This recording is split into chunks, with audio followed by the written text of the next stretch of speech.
Oh, that is a nice copper coin. But oh, Doug, do you know what time it is? 45 up. Who says 45 of, Doug?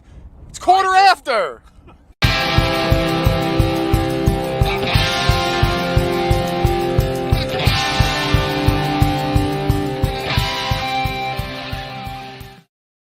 Who says 45 of, Doug? I still laugh when I hear that. I told you before, it's supposed to be a 1 week thing. I just really get a lot of enjoyment from it. But what's up, guys? Quarter Hoarder here. I did that new 30-second countdown, not to just delay the start of the show, but people were saying that they missed the goofy 45 of joke because the YouTube plays a commercial right at the beginning. So I was hoping that little countdown would give that buffer time because I know everybody loves the Doug saying 45 of. But I got a good show tonight. I got Brandon, Adventure Archaeology, coming on. I got so many bottle questions because he's like one of the elite bottle diggers who now does the metal detecting half and half. I have so many questions. I find it really fascinating. So I'm going to bring him on at 7:30. I got the whole gang going to come on in a second. I want to say a couple of quick hellos. Some moderators. I see Hot Mess Fishing. Alicia, thank you very much for coming in. Wicked Digger, Chris, who we're going to see this weekend at a big hunt up in New Hampshire or Connecticut, rather. I think Rich is going Sunday. Doug was originally going to go, but he can't make it now. It's going to be a lot of fun. Thank you. And I thought I saw, maybe not, I thought I saw Teresa, the treasure hunter. She's usually in. But I'm going to bring in the start of the show real quick, and I'm going to start off with none other than Mr. Dog Tag Doug, Mexican Doug, Jane Fond Doug. I like the new angle, Doug. It's like the check out what's growing in my nose angle. Yeah, that's right. I keep that hair trimmed nicely. It does. It looks good on you. Yes. Yeah, normally Doug does the show from a laptop. Today he's doing it from his cell phone. So different angle, but you still look good. Every angle you look good. I don't have a bad angle. No, you don't. I got a good picture of you I'm going to bring on in a second, but I wanted to introduce the gang. I want to also bring in Mr. Charlie, the Heritage O'Connor. What's up, Charlie? I'm doing great. All is well. I'm back from Wyoming, back from South Dakota, back from Arizona. Yeah, you had a good time out there. You went to Mount Rushmore. You went to all the national parks. Did you get any suntan? All over. All right, don't show it to me then. No, I'm just Prove kidding. it. But I'll tell you what, Teresa was a great host. She met me in South Dakota, and we drove around, looked at the national parks, and we went back to her place.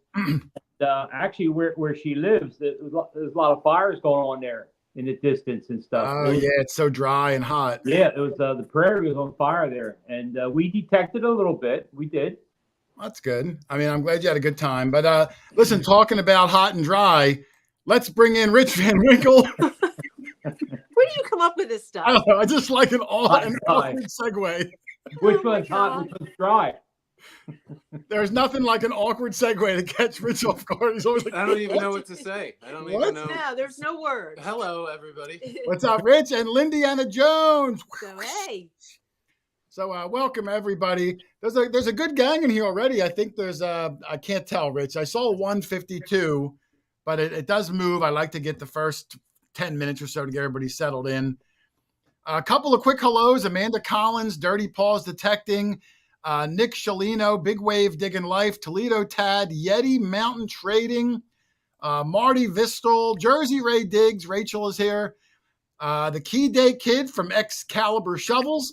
Doug, I have a new code this month. If you were going to pick yourself up an Excalibur shovel like Charlie's got the digger in his hand, he's also got the hat on his head, Charlie. He's the newest Excalibur on the team. But if anybody wants one, there's a new discount code this month only.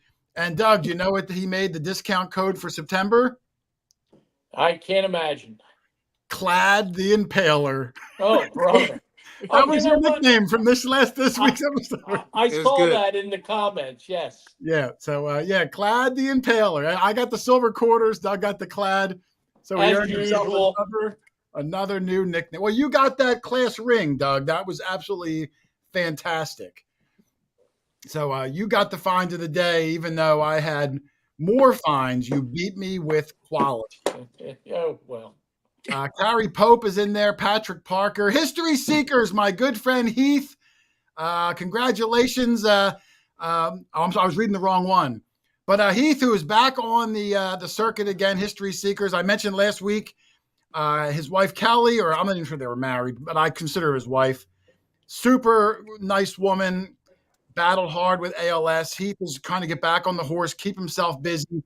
Going to be making more content. He has a massive YouTube channel, had some incredible viral videos. One, Doug, where he dug up the plane crash site from the old Leonard Skinner band. You're kidding. Yeah, that's cool. Yeah, that was really put him on the map. A great guy. I talk to him, a couple times a week. Is in the chat. I'm glad he was able to make it. No. Scott Cash, who we're going to see next year, probably when we go back to Missouri. Wendy Olson, she just got the lucky Quarter Hoarder hat. What did she win that for, Doug? I don't remember. That was for picking my nickname. Yeah. Oh, that's right. Getting the Lindiana Jones nickname. Yeah. Michael Dara. Yep, he's already got the Clad the Inhaler. You're Clad the Inhaler with the thing. Yeah, Clad the Inhaler.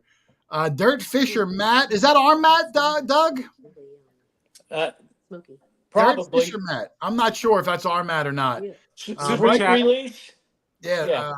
Mike Benjamin, Sue Ramsey, Digging, Virginia. Out West Metal Detecting. Greg from Southern California. Thank you for the super chat, Greg. Steven Stark, good friend of mine. Tip Young. Dirt Fisher Matt says it is our Matt. Yes. But if it wasn't, that person would probably still say it was. Do you know that he found two 2-cent pieces today? What year were they both? I don't know. Matt put it in the chat. Matt put it in. I was just talking to Brandon before the show, and he found one when he came up north, and he told me it was 1864. And I said, son of a gun, every single one we found. Most of them are. Every one. Oh, look, Matt said 1864 and 1865. Way to go, Matt. So send me a photo of that. I know how Matt's eyes are. They could. So that will be in the Dog Tag Doug Facebook group page today. Right. I'll make sure I join that. Do I have to? Would you please? How much do you charge for membership? I don't know. Priceless. Yeah. I get a 5% discount. Yeah. Tommy Looney in the chat. Prairie Pirate. Hey, King Charles. Prairie Pirate, of course, is our good friend David Chumley. Clem Fandango is in the chat. He used to use cheap shovels from Lowe's. $15. Now, Clem, I thought you were from England. They have Lowe's over in England, Rich? I was just going to ask that. Wales. Yeah. Wales. Clem. I didn't know they had. Whatever. Lowe's. Whatever. Thank you. Do they have Home Depot? I wonder. That's what I wanted to do. The Home Depot. I thought it was just a U.S. company. Do you know what's interesting about New England? They have a chain of stores that are Highs, and they have a chain of stores that are Lowe's. Oh, man. I liked you better when you were sitting away from the camera. Okay. Whenever Doug leans in, it's like a warning, bad joke coming. Bad joke coming. Put your earplugs in. Put your seatbelt on. But 5. Oh. Well, all right, everybody. What happened to the boss? There's 185 people hanging out, so thank you. Jason decided to take a little break. I don't know what happened. I left this. That's so weird. Somehow it kicked me out of my own stream. It didn't but I'm back. I'm back again. You can't get rid of me, Doug. Could you kick yourself out for about 10 minutes while we chat? I left the stream once before when Nokta was on, and it was like when I watched it back, it was just dead silence for like the whole time. Way to impress the sponsors. I'm going to try to pre-write some jokes so that if anything ever happens to me, one of you guys can just like kick into a joke and start going. I'm strictly spontaneous. That's Harris why my Thompson jokes is are here, bad. a good friend of mine who was moving up north, Doug. I'm really hoping we can get together with him up in the Nantucket area in the winter. Not Nantucket. You know what I'm saying. Cape Cod. Okay, thank you. Detect Dig Smile, how are you, sir? DCM Detects, 5 Mile Relic Hunter. Everybody come in. I think we're a little over 200. Thank you. And if you're interested in learning about bottles and bottle digging and bottle identification, I have the guy for you coming on in about 4 minutes. Brandon from Adventure Archaeology, something that I'm really interested in, Doug, because, I don't know a lot about bottles. We talked about it before. My wife said, look, she said, if I want to bring a bottle home, I have to get rid of one that I have because bottles take up more room than coins and stuff. So I have to really, really like that bottle for me to take it home. The only thing I know about bottles is how to empty them. That's true. Or if you're drunk, how to fill them. That's correct. Oh, look, Doug just left. My wife is in the chat, Rich. My wife's first time in the chat. Doug's still here on audio, I think. I'm here. Oh, okay. My wife actually made it. Doug, your wife made a cameo last week. My wife making a cameo. I told her she's welcome to pop in later if she wanted some FaceTime. She's only been in one of my videos in almost 10 years. Wow. Really? Yeah. Yeah, she broke your silver boat. Well, her face wasn't in that, just her hand. She broke that. Her hand was in my witch jar video where she told me to wear a glove, but then she reached in barehanded and grabbed the same thing. Yeah. So, Eric Thompson, look at that. Thank you to get that 10 by 5. Thank you, sir. Yeah, Eric, Heath, History Seekers, who's shipped you that coil, is actually in the chat, or at least he was. But enjoy that. Those coil techs are good, and I love that 10 by 5 size. Whoo, Doug. Our gig master is here. Another one of the beach guys, Doug. I need some more beach people in my life. Adrian Tucker. Oh, man. Jersey Ray Diggs. On and on and on. Rich, I'm sorry, Lynn, what did you do this weekend? I didn't see you this weekend. We were in New York up at the cabin. Oh, okay. So, yeah, it was my last time up there because it gets too cold, but Dave will probably go a few more times. Did you do any fossil hunting or anything up there? Yeah, I actually found a few. Wasn't actively hunting, but they're just kind of all over the place. So I'm saving some for you. I know we got to get up there. It's tough. We didn't make it this year. We didn't make it last year. Next year is going to be our year, Doug. Fossils up there. She even got they even picked up a generator. That way we can, watch Netflix and stuff. Doug loves to have his Netflix. It doesn't make any noise. It's great. I've got to have my CPAP running to sleep at night, That's actually why we got it. Oh, really? Yep. They got it just for you, Doug. Yep. Wow. And I also need a limo. Could you do something about that? How about a quad? That'll work. I need a white noise machine because Doug snores like a bear. No, I don't. No, I don't. He can sleep in the shed and we'll sleep in the cabin. Yeah, I'm used to that here. But it's 7:30. I'm going to bring in our guest, guys. I'm really excited about it.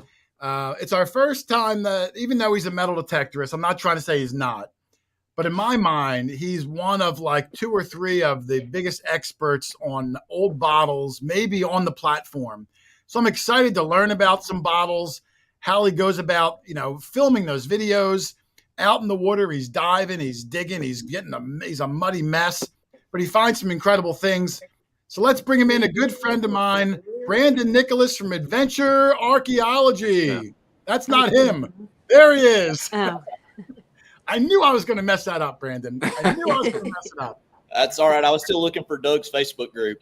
Yeah. Doug, what do you call that Facebook group?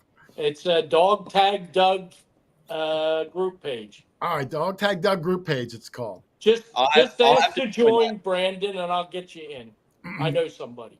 Yeah, he's. I'll have to go post a bunch Does of Brandon have to be approved, Doug? Do you have to approve people? I do, yes. Oh, okay. All right. You get a lot of like undesirables trying to get into the Dog Tag Doug page. Everyone is welcome.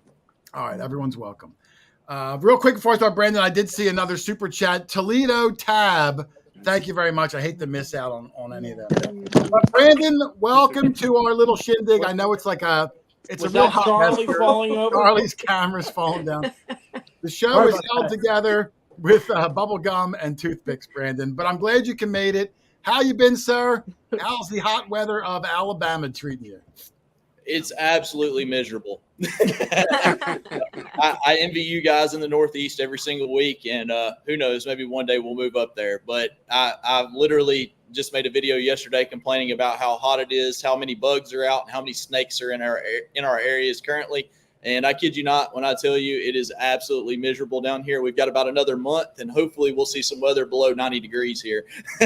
Oh, even all through September, you're in 90-degree weather. Wow. Our pool stays open until October here. Wow. Well, at least, I mean, a lot of your summer bottle hunting videos, you're in the creeks at least. Sometimes actually, diving down, that's got to be a nice, refreshing change at least. It really is. I mean, I'll be honest with you guys. I'm not an expert diver. I have a hookah setup that Blue 3 makes that limits me to about 10 foot. But that's where I'm comfortable, and I'm not comfortable doing the deep and the dark and the murky stuff. So I've actually got a guy on my team that we brought in about 6 weeks ago, and he's been diving these super dark holes that we've been scared to get into when we're mudlarking. And he has found some amazing stuff for us. There again, you're only as good as your team, and it looks like you've got a good team behind you here. Yeah, no, absolutely. So some of your creeks actually have spots that go down deeper than 10 feet. They don't look like they're that wide, a lot of the water you're in.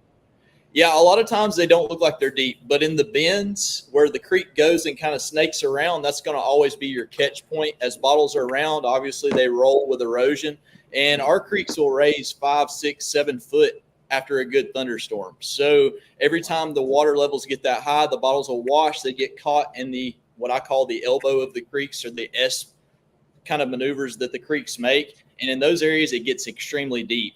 So sometimes they could be 15 feet, sometimes they could be 20, but most of the time they're in that 15-foot range, just out of reach for me with my 10-foot setup. Yeah, I mean, that's scary anyway.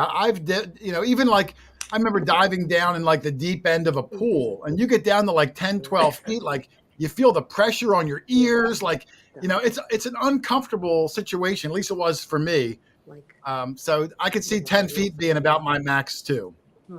Yeah, you really got to learn how to release the pressure in your ears as you're going down. And I will say I moved away from a regular mouthpiece into a full face mask that OTS makes. And that's a big difference between being able to breathe through your mouth and your nose. And even if you're like us, we're YouTubers, you can actually hear yourself if you've got a GoPro or something mounted on top of your mask. You can actually hear yourself talk when you're underwater then. So we've not done a ton of videos. I've only got a couple with myself diving in the bottom of waterways, but I'm hoping in 2025 to get certified and get away from the line that scares me to death. With a hookah setup, you've got like a compressor that's sitting on the top level of the water, and then you've got a hose that's reaching down from the compressor down to where you are. And so the problem that you have is that line could get tangled on branches or limbs or whatever debris may be in the bottom of the waterways. And that's why I don't like dark waterways with a hookah setup. Therefore, I'm going to try to get certified next year early on and get to where I'm diving with a tank, and that should make it where I can at least get in the clear water. I still don't think I'm going to be real keen on getting in that stuff that you can't see in front of you, but that's what I got my good buddy Johnny for. Yeah, well, everybody needs that guy. The only reason we don't do the diving is because you don't want to see me, Doug, or Charlie in a wetsuit. Me either. I look like an anaconda that swallowed an elephant, but it is what it is. We look like a roll of biscuits. A sausage. Yeah, like sausage. So Brandon, I got to start with the basic thing. I don't like the basic questions, but I'm curious. What got you originally into the bottle digging, and was there a particular find or experience that just set off your passion that you're still doing it 30 years later or however old you are?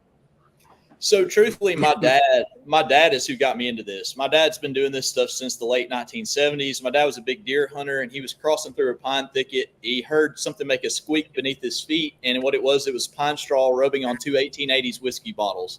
He reached down, picked them up, took them home, and the neighbor took recognition of them on top of the deer that he shot while he was out and said, "Wow, those bottles are awesome." They were more impressed by the bottles than they were the deer, and that was kind of eye-opening for him. And he said, "Hey, I think I'm going to start looking for bottles." So in the late 70s, he bought his first Garrett metal detector, and then behind that, he started doing the bottle stuff, and I kind of just grew up around it. And sadly, whenever I was younger, we didn't have a lot of good places to dig, so we ended up doing a lot of Native American artifact searching actually before I was I'd say 10 years old. Between 6 and 10, we were doing a lot of artifact hunting, and we were doing field hunting. We never dug for it. We only did surface finds.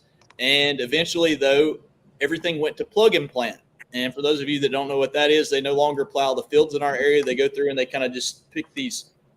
It's like a spike that just drives into the ground, and then they can put their seed within it.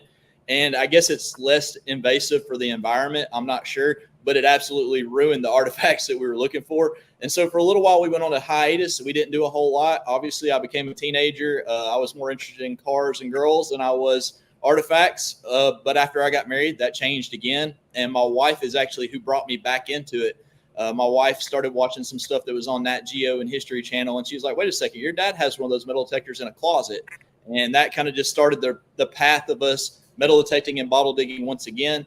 And luckily, my dad had connections from the 1980s that introduced us to some of the original diggers here in Alabama. And those guys took us under their wing and showed us the ropes. And it's kind of just kind of went from there. It's just kind of went crazy. Wow, that's pretty cool, though. So you're second generation. So you probably had a head start and at least maybe helping you identify what are good bottles, maybe identify looking at the ground that this would be a good spot or this would be a better spot. I worry about that too. Like, I see all these bottles that you find in the creeks, and just like people that email me and say, oh, you can just go anywhere and find all this stuff. Well, maybe, but maybe not. You have to know spots to look for. If you're going to go out and look for a new spot, do all creeks have a chance for old bottles, or do you look for certain bends? Do you have structures nearby? What would make a spot where I would think I have a chance to find some old bottles? So the reason that we look in creeks is whenever the turn of the century hit, and a lot of people may be thinking that we're digging super old stuff, and we are. And I've got some bottles sitting here. I haven't had time to clean this one yet. This is a Hutchinson style bottle that has an elephant on it right here. This was Elephant Bottling Works. This is around circa 1900. And that's kind of the era stuff that we're going after for one reason and one reason only. And that's because the Coca-Cola bottles that were in that style bottle here in Alabama are worth thousands of dollars. I kid you not. So that was kind of our white whale, was going after those bottles. And so we're not digging stuff that's super old. We're kind of digging in that 1880s to 1920s bracket. And so a lot of people think, well, you're not finding 1700 stuff. You're not finding 1800 stuff. It's probably not worth a ton, or it's not cool. Well, I got news for you. That stuff is actually more collectible than a lot of the onion bottles and stuff that are on the market now because of the recognizable Coca-Cola emblem, the recognizable Pepsi emblem. People can actually sit there and relate to that, and they have a particular soft drink that they like, and they go after it. Not to mention, if they live in a certain town, they go after the bottles that have their town on it. So there's a lot of things with the bottle side that's kind of different. But as far as the waterways, getting back to your question, as I got sidetracked, I warned you, Jason. I get sidetracked. But with that being said, that for us in the waterways, we look for water that is close to the main street as possible of an old town. So you want to be where there were people. If you're not, there's not going to be a bottle there. And just like there's litterers today, there were a lot of people that littered back then, but they also built dump sites along creek banks. And the reason they did that was dumps were always on fire back then. And the creek served as a natural fire break for one, but for two, it was also swampy, unusable land a lot of times next to the water. So they couldn't build the town there. They couldn't use the land. So what else would you do with that spot? You'd dump trash on it. So that's why we find a lot of bottles in the waterways. Oh, okay. That makes sense. So they buried them near the creeks, knowing that creek wouldn't be good farmland. And I guess over time with erosion of the banks, they just kind of fall in and they're just sitting there waiting for you. Yeah, and I don't know how much you guys have ever done old mapping and overlaying maps, but we do that a lot in our area. And the reason is when they would come in and they would build cities like Birmingham, and one of the cities that had a Coca-Cola hutch here in Alabama was Bessemer. And in those particular areas, they redirected the creeks in the late 60s and early 70s to put in interstates and freeways, in large roadways. So the creeks have moved, sometimes a quarter of a mile from where they once were. So overlaying of maps is such a big deal whenever it comes to waterways and getting into the right areas, because you may be in a waterway that, 100 years ago, it wasn't even there. It was a quarter mile over. Right. So you're trying to find the original creeks, whether they're still a creek or a dried up creek bed. I guess either one would be good. That's exactly right. And a lot of times when they rerouted the creeks, they are just that. They are dry creek beds where the original bed was. So we always use the map overlayments, and just it's very rudimentary. We're not doing anything super difficult. We'll take a snapshot with our iPhones, take something else, make it where we can see through the picture and just overlay it just to give us a general idea. And then we can walk up the creek and see where it once was and where it wasn't. A lot of people want to know how we have permissions to do that. Here in our state, and I can't speak for everybody that's in the live chat, if it's a navigable waterway, meaning that you can float a kayak or a canoe down it, it's considered a public right-of-way. So for us in the creeks, it's so easy because you don't even have to ask permissions here in the state of Alabama, unless it's a super narrow creek. So, there again, if your kayak or your canoe will not float down it, then you need to get the landowner's permission. But a lot of times you'll notice that the creeks that I'm in are wide enough that you could float a canoe down. Yeah, no, absolutely. So, well, that's pretty interesting. Now, I have another question. This one might be a strange one. Like I try to equate with the bottle digging to my metal detecting in my mind to try to figure out, how it would work.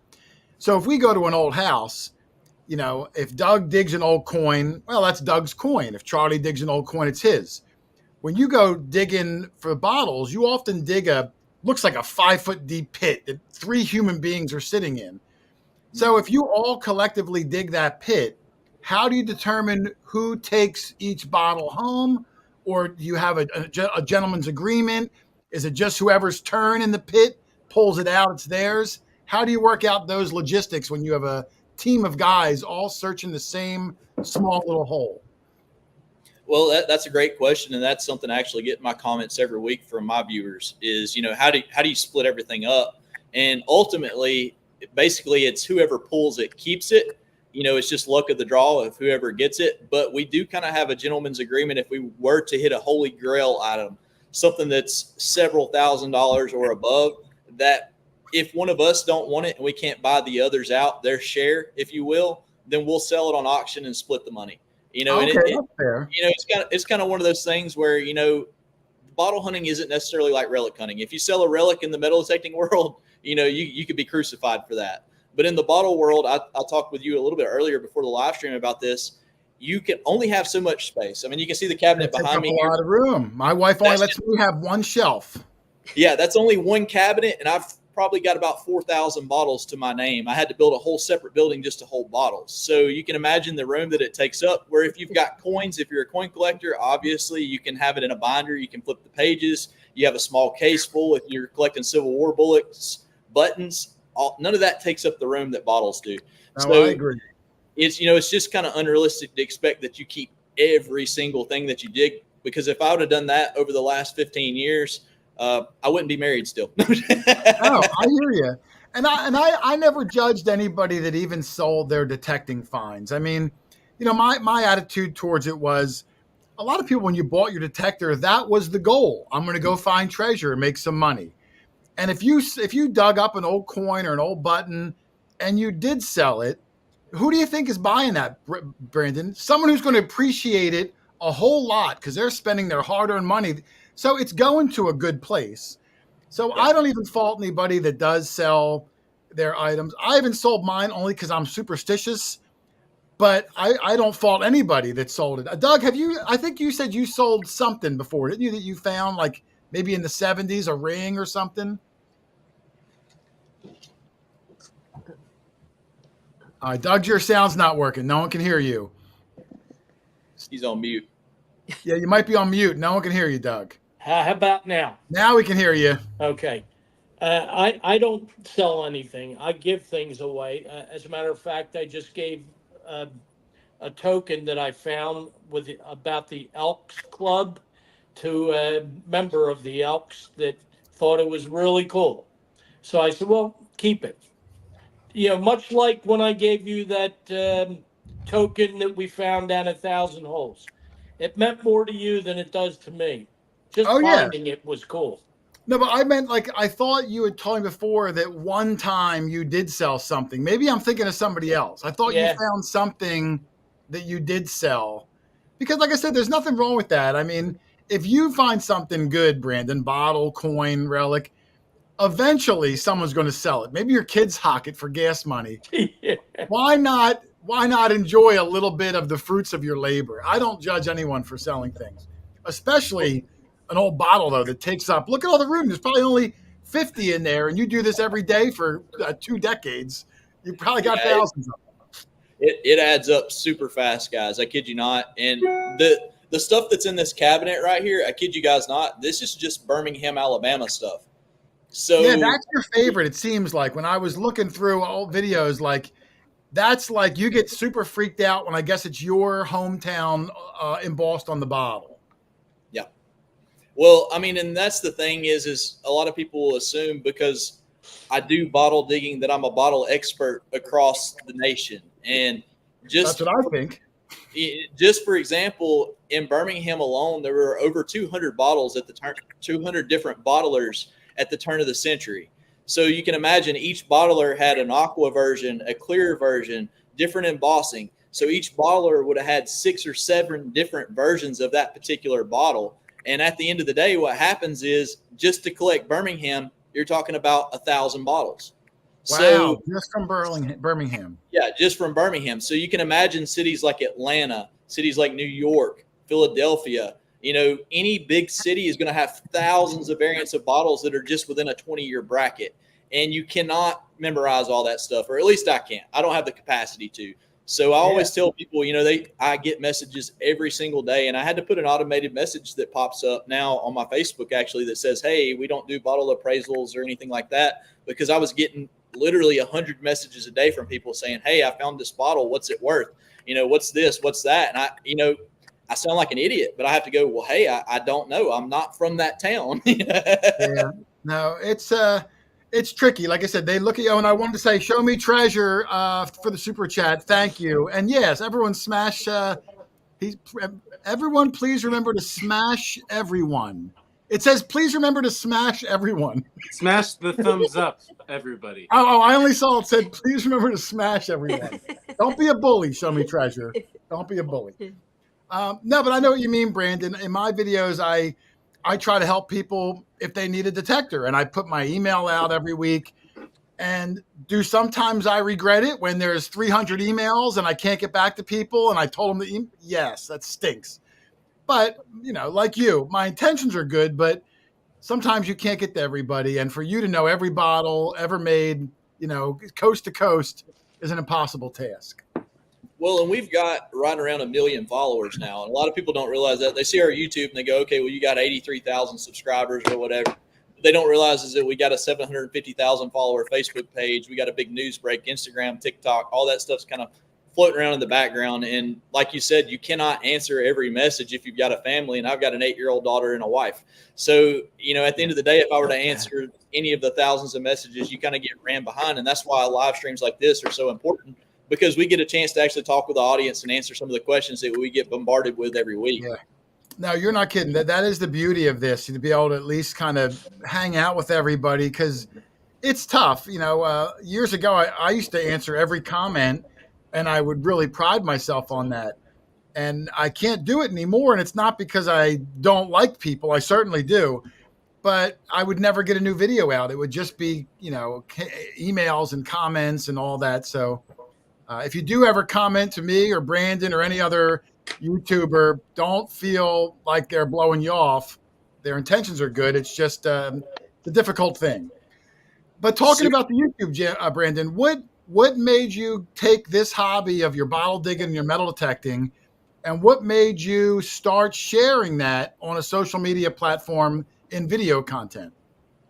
Well, I'll be completely honest. There were 2 reasons. The first reason was whenever I was really hardcore into the hobby was about 2009, 2010, when I was really kicking back into it. We had just scored a new dump site. We were finding amazing stuff. And I wasn't filming at the time, obviously, and I wasn't even taking that many pictures. But the reason that I was mentioning this particular time was as I would go to bottle shows and relic shows that were around the bottles, I was the youngest person there.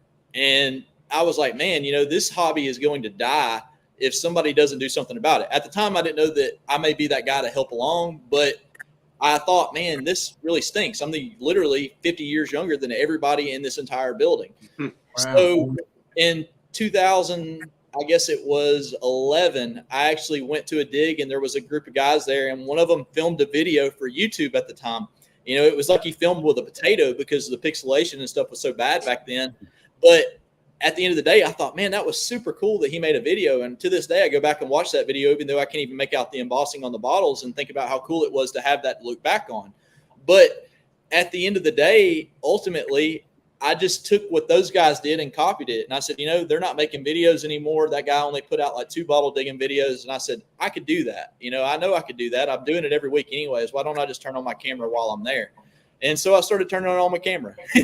That was the first reason. The second reason was, aside from bringing people into the hobby that weren't in it already, was actually to make a little side money. Just to be honest, my daughter was born in 2016, and 8 days after she was born, she was diagnosed with a really, really rare genetic disorder. She is one of 80 people in Alabama to have this genetic disorder. And I didn't know that. She requires special foods and formulas that cost us around $1,200 a month. And, you know, a lot of people may be able to swallow that, but we couldn't. And I had to figure out a way to supplement my income. So I was hoping, I didn't know at the time, that the videos would make me enough money to help cover some of that stuff. And thankfully, in time, it did. And, you know, that's just being completely honest. I'm not the kind of guy that'll tell you otherwise. I had 2 reasons, and that was both of them. Yeah, well, I mean, for someone to go from a bottle digging or metal detecting, which is pretty obscure, and between your different social medias to get a million plus followers, you're doing something right. I mean, it's a tough niche to even get your head above the crowd, let alone to get your head way above the crowd. Was there anything that you did as a new YouTuber, whether you looked at your analytics or who's watching or what parts they liked more than others, and helped you manipulate your videos to give the audience more of what they want and less of what they didn't want? How did your style change from when you first started until how you do it today? Well, whenever I first started, truthfully, it was just filming what we were doing. And, you know, I looked at the competition rate and saw that metal detecting was pretty saturated already in 2017 when I started making videos. And I thought that that was the path that I wanted to go down until I started watching channels like yours. And I realized I didn't live in the Northeast and I couldn't compete with the finds.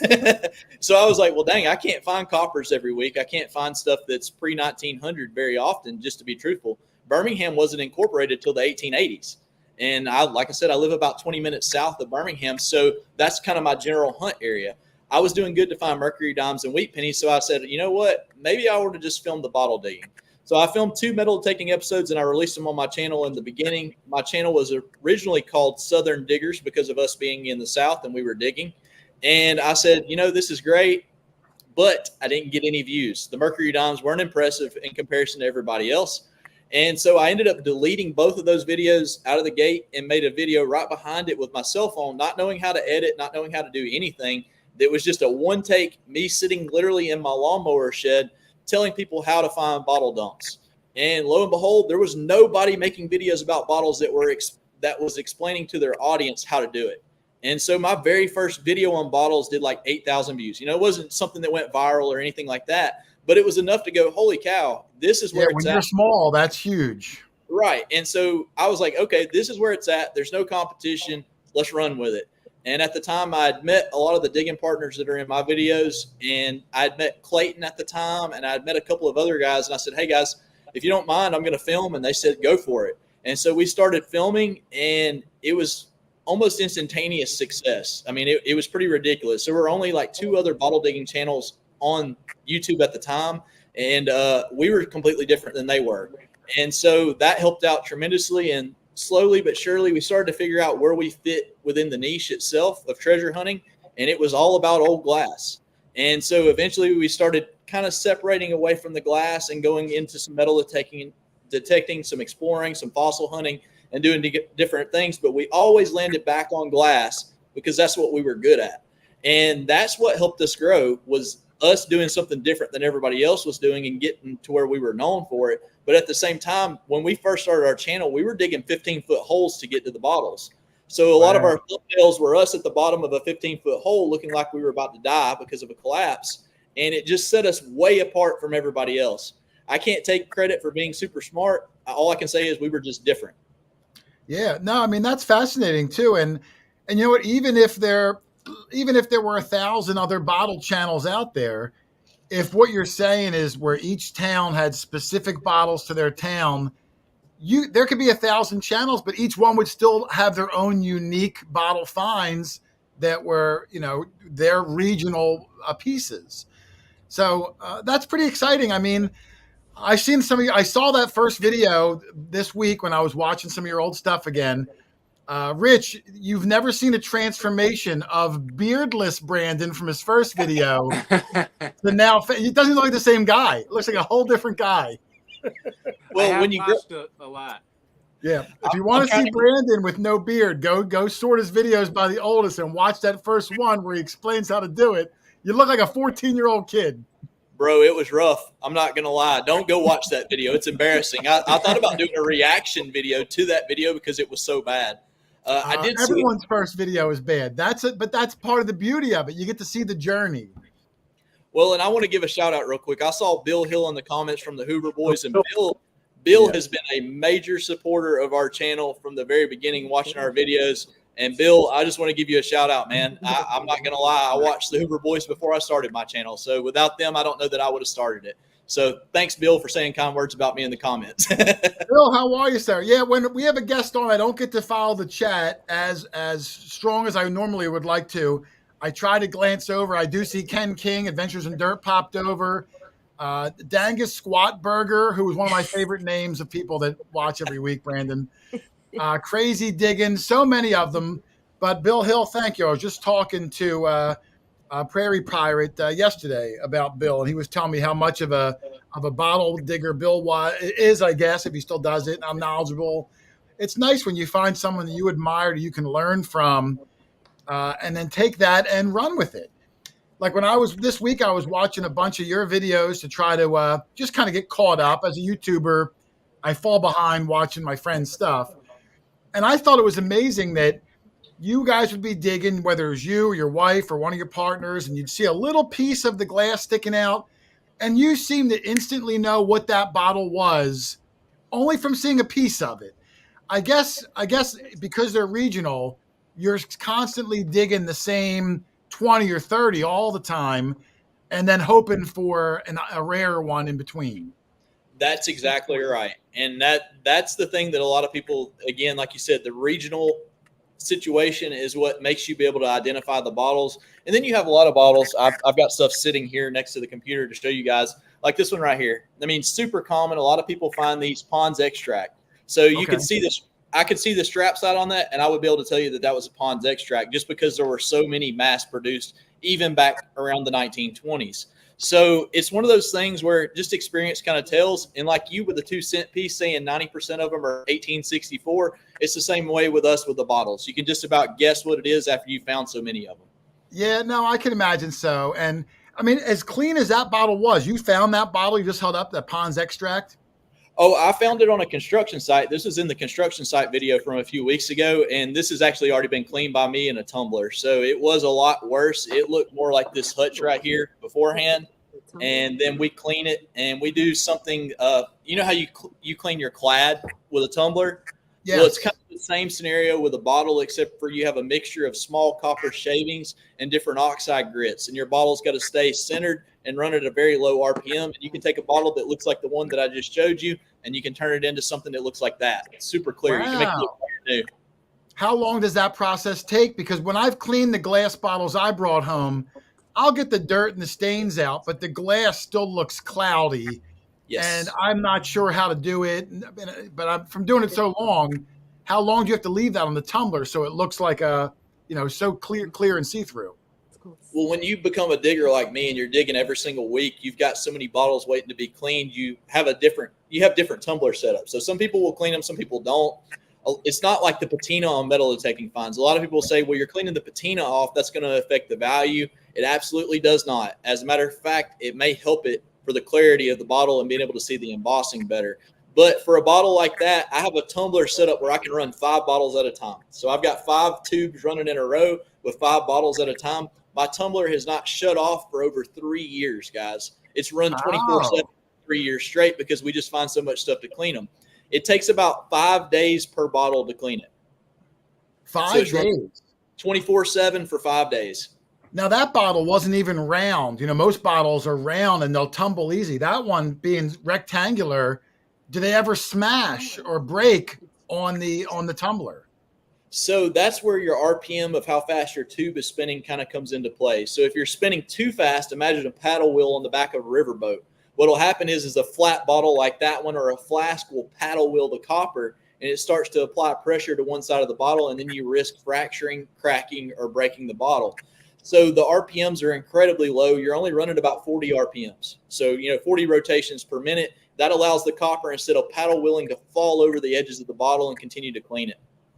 Gotcha. So, and now talking about broken bottles, when you're going to go out bottle digging out at the creek, which I would have to guess it's got to be, you have to plan ahead. You're going to need, do you have any special tools you use? Is it mostly your eyeballs? Where do you put them? Do you carry them? Do you line them all on the bank and then collect them at the end? What's the normal process of a day if you're going to go out in the creek looking for new bottles? Well, it's actually kind of funny. You've had Brad from Green Mountain on here, and I contacted Brad, and I was talking with Brad, and I was like, hey, man, I know you make these awesome leather backpacks. I'm looking for something that I can take in the water, something I can do stuff with. Can you help me? And Brad built me this custom leather bag with canvas and everything, and bought these foam inlets that slide down inside of it that I carry with me in the creek. And the bottles slide into the foam to keep from clicking together and breaking. So Brad, that guy's amazing. That guy's amazing. Yeah. So Brad from Green Mountain built me a custom bag to carry. It was so pretty though, I couldn't carry it. I felt so bad. That's I was like, problem. I can't get this thing out of the water. I don't want to ruin it. So it's actually hanging in my office right now. But at the end of the day, what I ended up doing is I ended up buying a 3D printer. And I don't know if you guys can see this little blue container right here. Yeah, I do see it.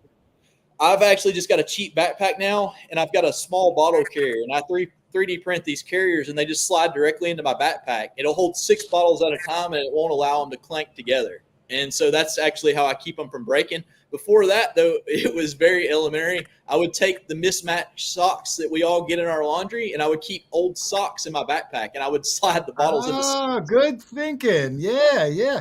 Because on the few times that, I know Rich and I worked a dump in his mom's yard once, and I wasn't there very long. Hundreds of bottles, most of them broken. But, after an hour or two, on the lip of this hole we dug, Rich, what would you say? There was at least 80 whole bottles there. Yeah. Still, I haven't even barely scratched the surface of that dump, I think. No, it just keeps going down and down. But what he was saying is the number of bottles you find when you get on a dump accrue so quickly. I mean, they just kept coming and coming and coming. I was thinking to even Rich, we're going to have to go get 5-gallon buckets and make several trips back and forth. And that 2-hour trip, I probably would have accumulated 150 bottles if I brought them all home. He's been in that dump since high school, so that's how big it is. It's incredible. I mean, he found copper coins in there and marbles, and I got that iron dog that my wife wanted. I had to electrolyze it up. When you find a good dump like that, it is so exciting. Every other time I dig in there, I find one of those animals. Oh, do you? Oh, I want all the animals. I'll trade you old coins for those animals. They're door stops. Yeah. Now, I had a couple of questions, Brandon, from some random people here.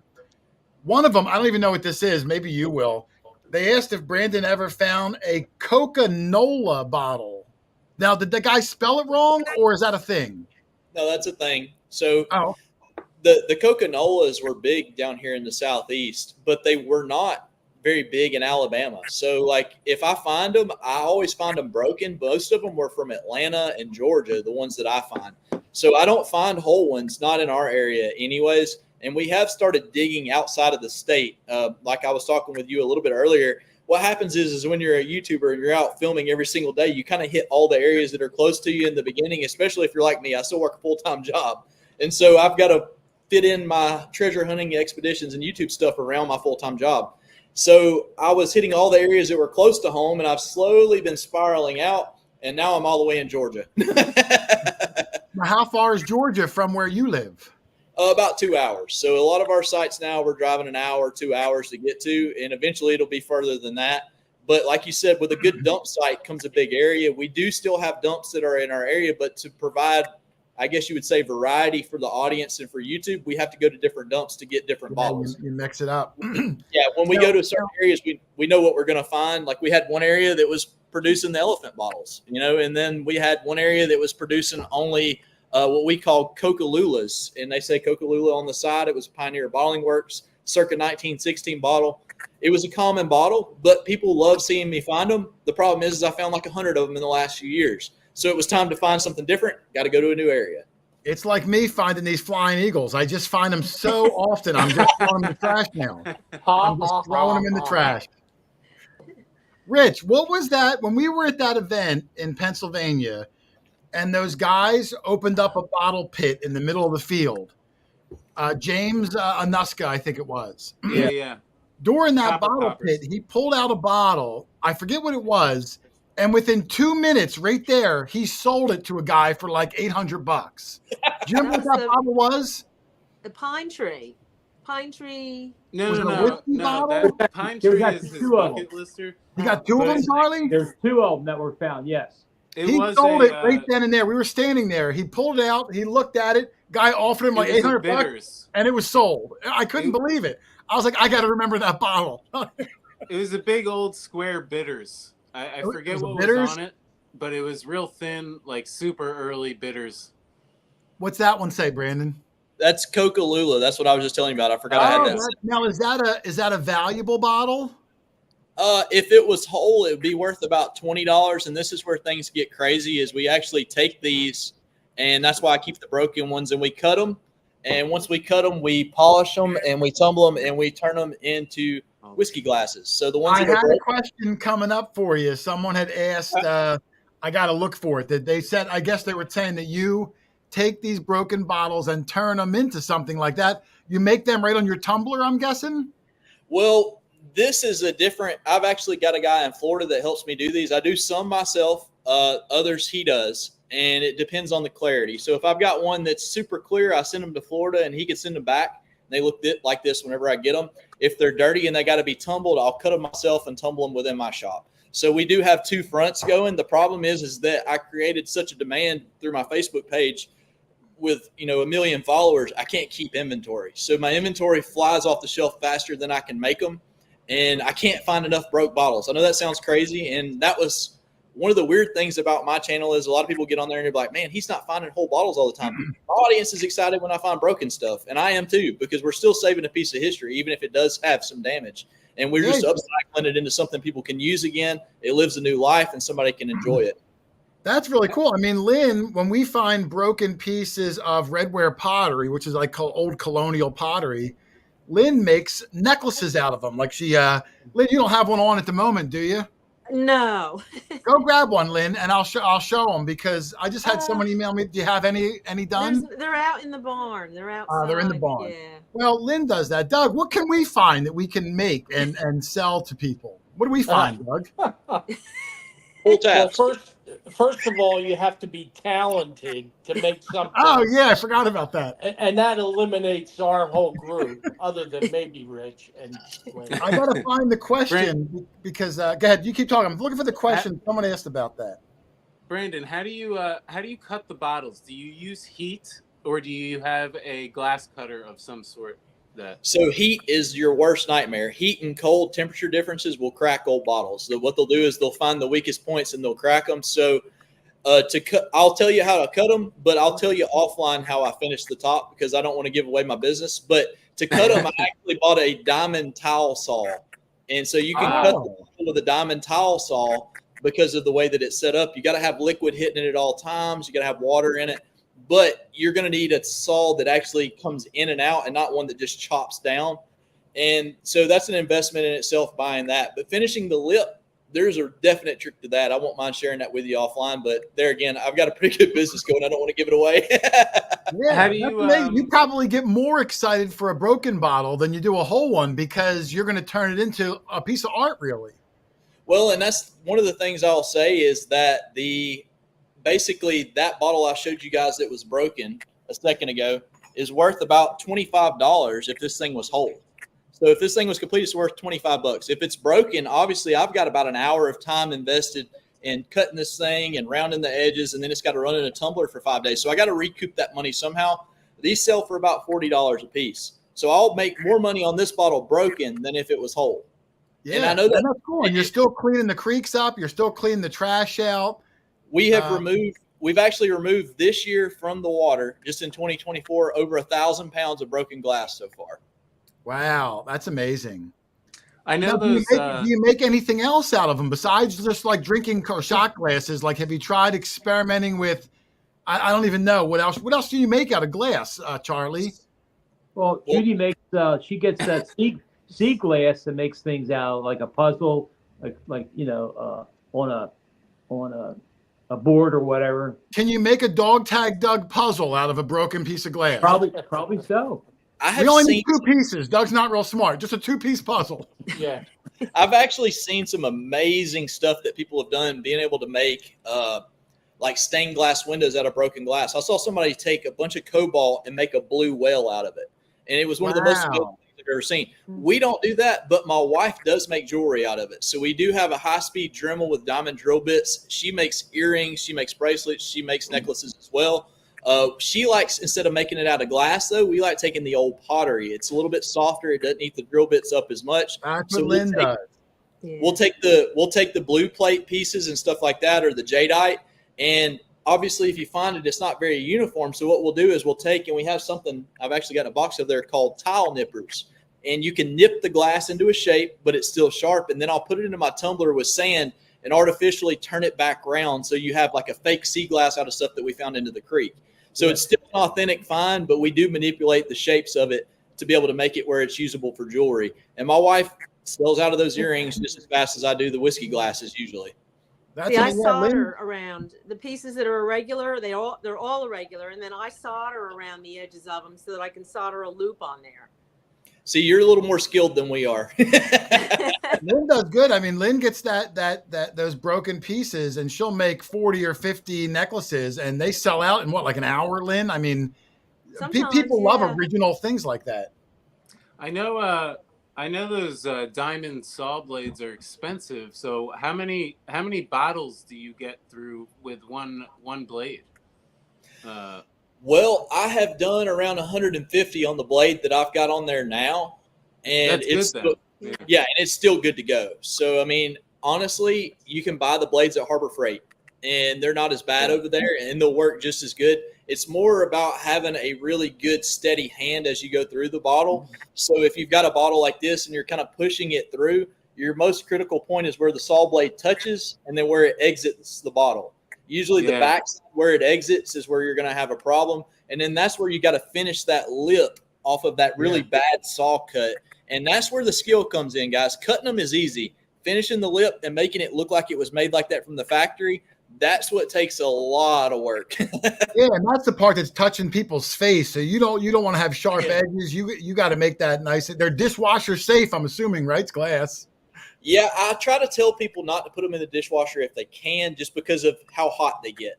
And, this is kind of more of like a luxury boutique style item.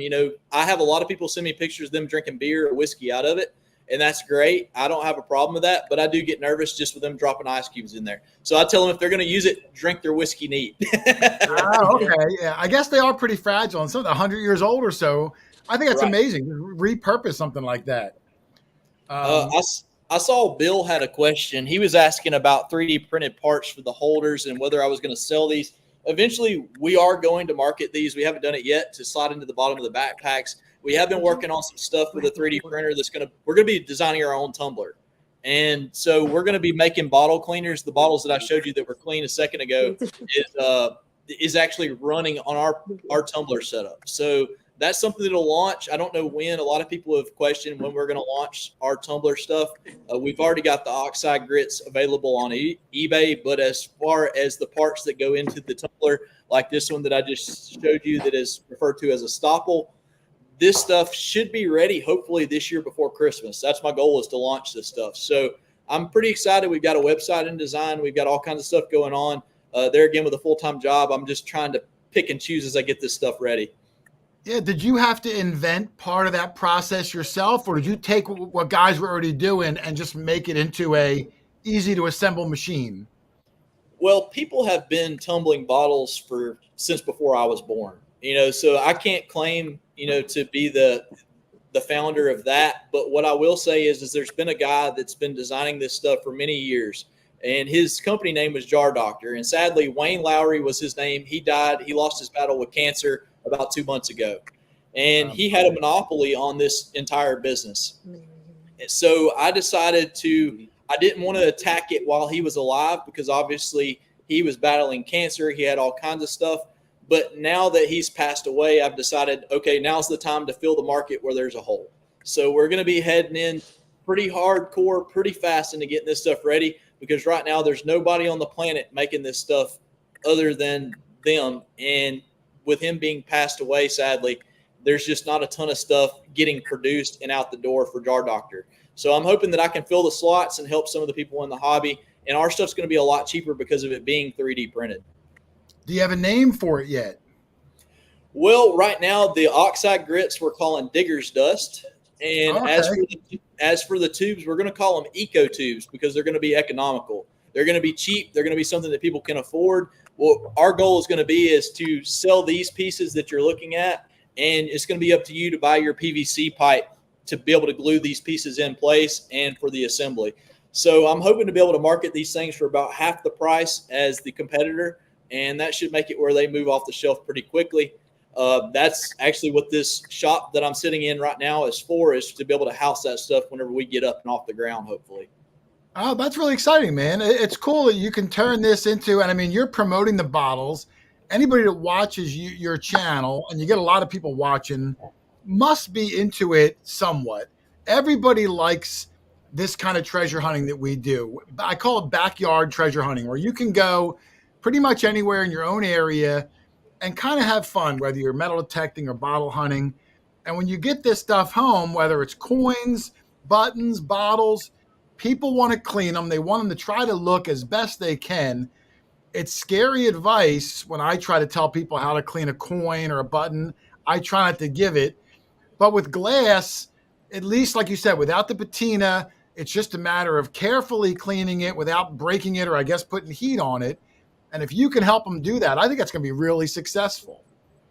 Well, and that was kind of my thoughts. It's kind of like it's different than the metal detecting community. In the metal detecting community, it seems like everybody tries to become a dealer or sell detectors or do something different. And with me, with the bottle side, I'm kind of sitting on my own platform.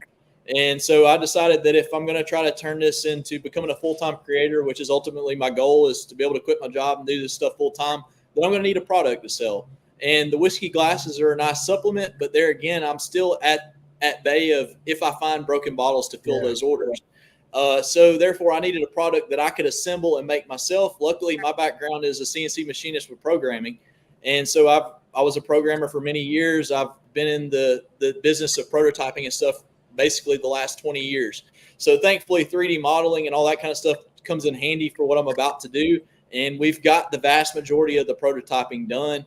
And I'm just glad that I've been able to do what I've been able to do. And hopefully it's going to help other people in the hobby be able to afford something that they couldn't do before. No, I think that's really cool. Now, will you 3D print them yourself, or are you going to have a company make them in bulk for you? No, that's all us. We're doing this ourselves. Oh, the whole thing. You're going to be making those parts all the time, stocking them up. Now, that's exciting. All the designs and everything came from me. So all the stuff that I've shown, we've got patent pending and all that stuff, because you never know when somebody's going to steal your design. You would hope Doug will steal it before the show's over, Brandon. It'll be in his Facebook group next week, huh? It's going to be in his Facebook group. Doug's going to Google right now what a 3D printer is, and he's going to start trying to make them. How do you Google? Brandon, I think you're safe. You don't have to worry about me, Brandon. I think you're safe, Brandon. Yeah. Now, someone wanted to know what are the essential tools for bottle digging? Now, obviously, your eyeballs, but is there anything you do? Like when I watched some of your videos this week of you guys digging these big pits, and it looks to the layman, I'm a layman, that they were going in pretty aggressively with a shovel. And I was like, oh my God, like I'm thinking like should they use a plastic shovel? I don't even know. Like, are there special things you do? I saw metal rakes. Are these bottles pretty forgiving where if you hit them with a with an iron spiked rake, or am I missing something? Are you gentler? Are you being more gentle than it appears? What's the secret with that? So first off, we're using Excalibur shovels. I heard you talk about that. Oh, he's my shovel sponsor. Great guys. So Casey, I was probably one of the first people that talked with Casey 4 or 5 years ago. I saw him in the chat earlier. He'll probably tell you. So I was using some of his like first gen shovels in our videos, and we loved him from the beginning. And the reason is we asked him to build us the longest handle that he could make. So I'm actually using a 50-inch long Excalibur shovel now, and I know that's super long shovel. And people want to know, well, why are you using these long shovels? Well, when you're in a deep hole and you've got a wall in front of you, and you're digging, the last thing you want to do is be super close to that wall when a collapse happens. Oh, so yeah, that's true. If you've got a long shovel, you can reach way out in front of you. And if a collapse happens, you've got 50 inches in front of you before that collapse lands on you. So the shovels are actually a safety measure for us. And as far as being ginger or careful with the shovels, a lot of times people don't understand is that we can read the layers and know where the bottles are going to be. So oftentimes you can feel how hard the ground is and go, okay, well, there's not going to be a bottle here, but all of a sudden it gets soft. And you go, well, why is the ground softer, or why is the layer softer? And what it is that the barrel that was thrown into the dump that was full of bottles has rusted away in time.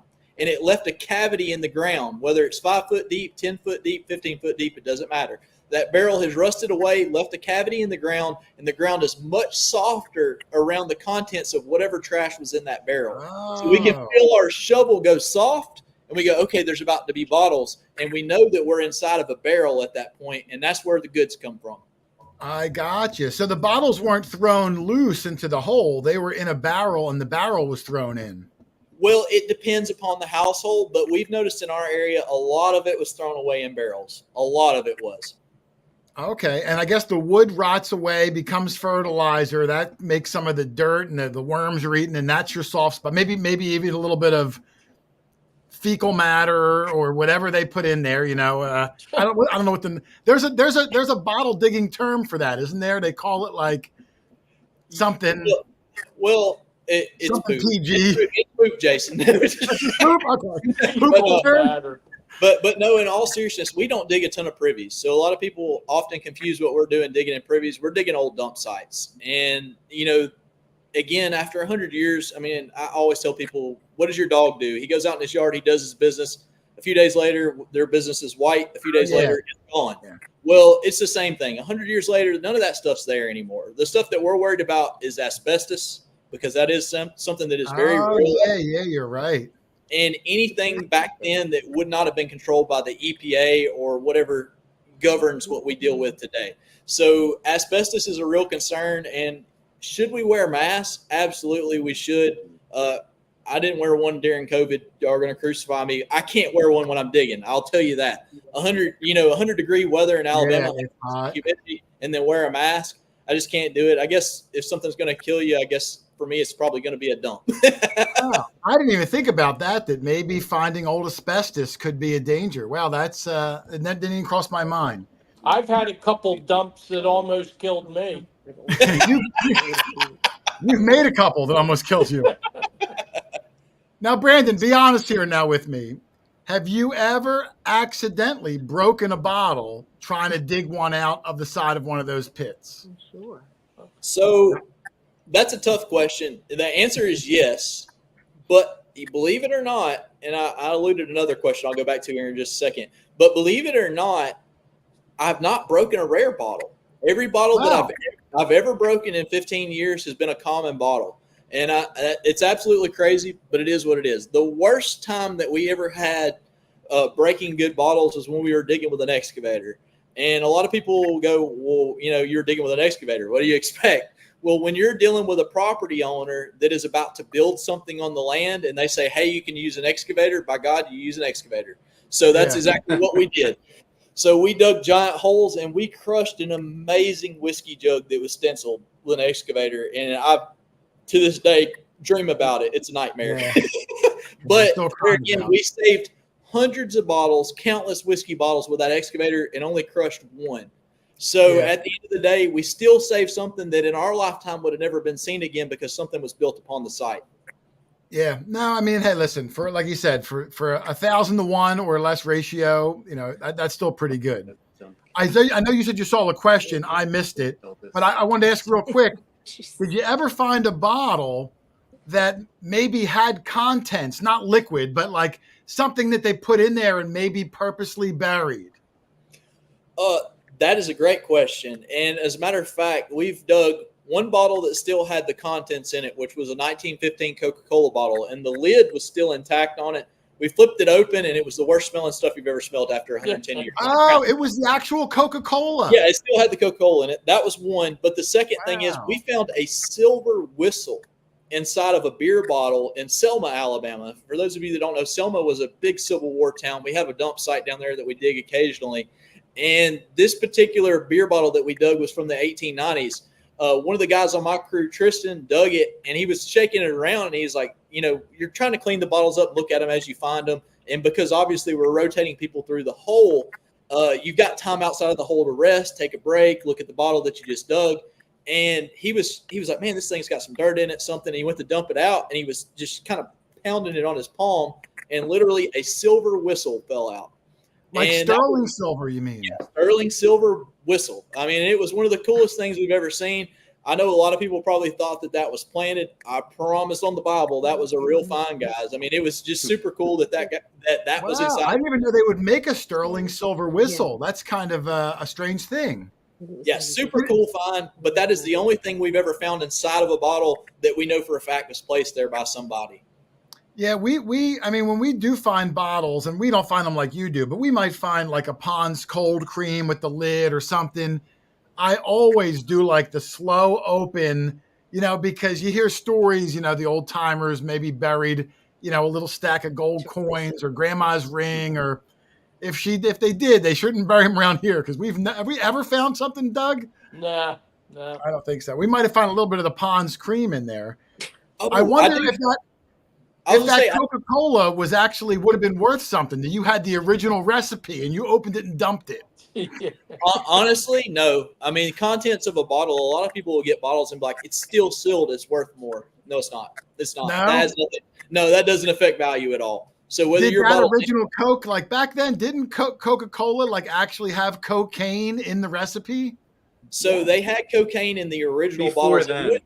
Yeah, I was going to say it was before the hobble skirts. We're talking about probably 1902 is whenever cocaine was done in Coca-Cola, and it was very, very trace amounts. A lot of people don't understand. It wasn't anywhere near like the recreational dose of cocaine that was within these, but it was enough to get you hooked, So, right, I mean, right. We've never found a bottle of that age that still had contents in it. But the 1915 bottles were used from 1915 to 1923. We have found some of those that still had the crown top on it, intact, rusted, that still had the contents inside. But by then, the cocaine was long gone. Wow. Now, as a kid, I was a big baseball card collector, Brandon. Maybe many of you were, all through the 80s and whatnot. And then occasionally, I would go to the store with my kids, and I would buy like an old retro pack of baseball cards.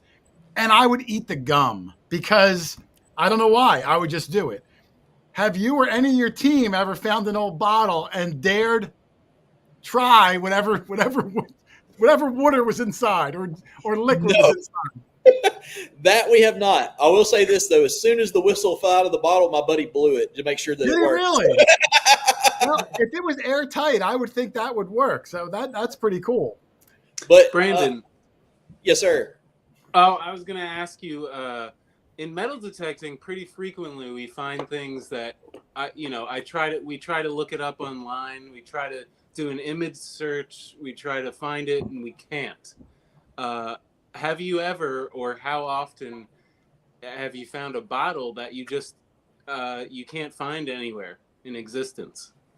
It's actually pretty crazy. There's not a good directory for bottles. There's not a one source fits all. There's just not. Luckily, in some states, you'll have a collector that took it upon themselves to make a book about a particular area or a particular city. In our area, there's a guy named Dennis Smith that just so happens I'm good friends with, who's wrote basically all of the books in our state. And so I've got an endless resource for that kind of stuff. But we find bottles, I'd say at least every other month, that are not even notated anywhere. So it's one of those things with the bottle world. It's just not as well known as coins and stuff. There's not mint marks. There's not anything like that. So finding unknown stuff is not unheard of. And that's another reason there, again, it's so hard for me to place values on other people's bottles in other states. I mean, there's no records of half of that stuff. I tell people often to go to eBay and look at the previously sold section. And you can type in, the name of your bottle, look in the previously sold section. And if it's sold on auction, that'll give you a good idea of the value. If it didn't and it's a buy it now price and it's outrageous and it didn't sell, that could just be somebody wanting to make $1 million off of something that's not worth $1. So you got to be kind of, picky on how you look at the values on eBay. But if you look at previously sold and it actually sold, that's a good way to try to research a bottle's value. Yeah. Now, when we do find occasionally, a lot of the dumps we come across are probably like from the 1940s or 50s. They're not really old. And we always find the Coke bottles and different soda bottles. On the bottom of those, they usually have like a 4-digit number that I always thought was the year. Is that the year, or is that just like some random manufacturer code? How do you date these things? Are there some keys you can look at, or even some embossing that will tell you the range, or is it just experience and know-how? Some do have date codes on them. So, like, for instance, this is considered a hobble skirt, guys. So hobble skirt refers to the shape of it, how it's kind of hourglass shaped. And on this particular bottle, you would look at it, and right in here, it would say either 1915 or 1923, or this one is a Pat D. So that means it's going to be after 1923. And then if you look down on the heel, right here is a 4-digit code that you guys probably aren't going to be able to see. I can make out something, yeah. Well, there's actually 2 numbers on there. Like you said, there's 2 numbers on one side, 2 numbers on the other. One of them is going to be a mold number. The other is going to be the year. Now, that's not always the case, but on this particular one that I'm holding, this is going to be a circa 1951 Coca-Cola. Is it super old? Not at all, but obviously I found it in the water. You can probably tell by the moss on it, so I took it out. And there again, this is one of those things where it's not like that on every bottle, but at least on hobble skirts, which is what most people are going to find in the beginning, look down on the bottom and look for those 4 numbers. And usually the latter number is the year of the bottle on a hobble skirt. Okay. All right. That's good to know then. Now, when you find like a soda bottle like that, now everyone's heard of Coca-Cola. Would Coca-Cola be the most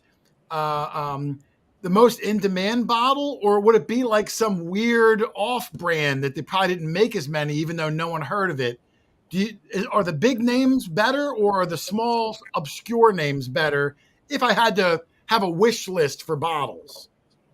So if you had a wish list, being in the Southeast is where you want to be. So our bottles are generally worth more, even though they're not as old, and there's a couple of reasons for that. So Chicago made a ton of bottles. If you find a bottle from Chicago, usually the bigger the city, the more common the bottle. So if you think about it, the bigger cities, they mass produce way more bottles. The smaller the city on the bottle, your small towns are usually your rare bottles. But as far as name brands go, Coca-Cola Hutchinson style bottles, which is this style bottle right here, were the very first bottles that Coca-Cola put their mixture into. And they originated. What year is that bottle? What year approximately? This company went out of business in 1910, so we know it's before that. Okay. So there again, Hutchinson style bottles range from about the late 1870s up to around 1912. They were discontinued. So they were used later down here in the South than they were up north. But there again, you guys where you are should be finding bottles hand over fist if you're probing. There should be more bottles there than we could ever dream of down here. You just got to get out. We don't dig very deep though. So what when we do find them, they're in the top 12 inches. I'm sure there was older ones deeper, but we don't do those pits like you do. Right. And that's kind of the key is like being willing to sink a 6-foot hole into the ground and then run a 5-foot probe into the bottom of that 6-foot hole to reach a total depth of 11 foot to see if there's any ash layers or any signs of bottles is not something a lot of people are willing to do. You dig a 6-foot hole on a whim. Well, we do that all the time. Well, that's another question I'm thinking of. Like, we go to a stranger's yard every week and you don't own the properties you're going to. You're getting permission, or maybe it's public land.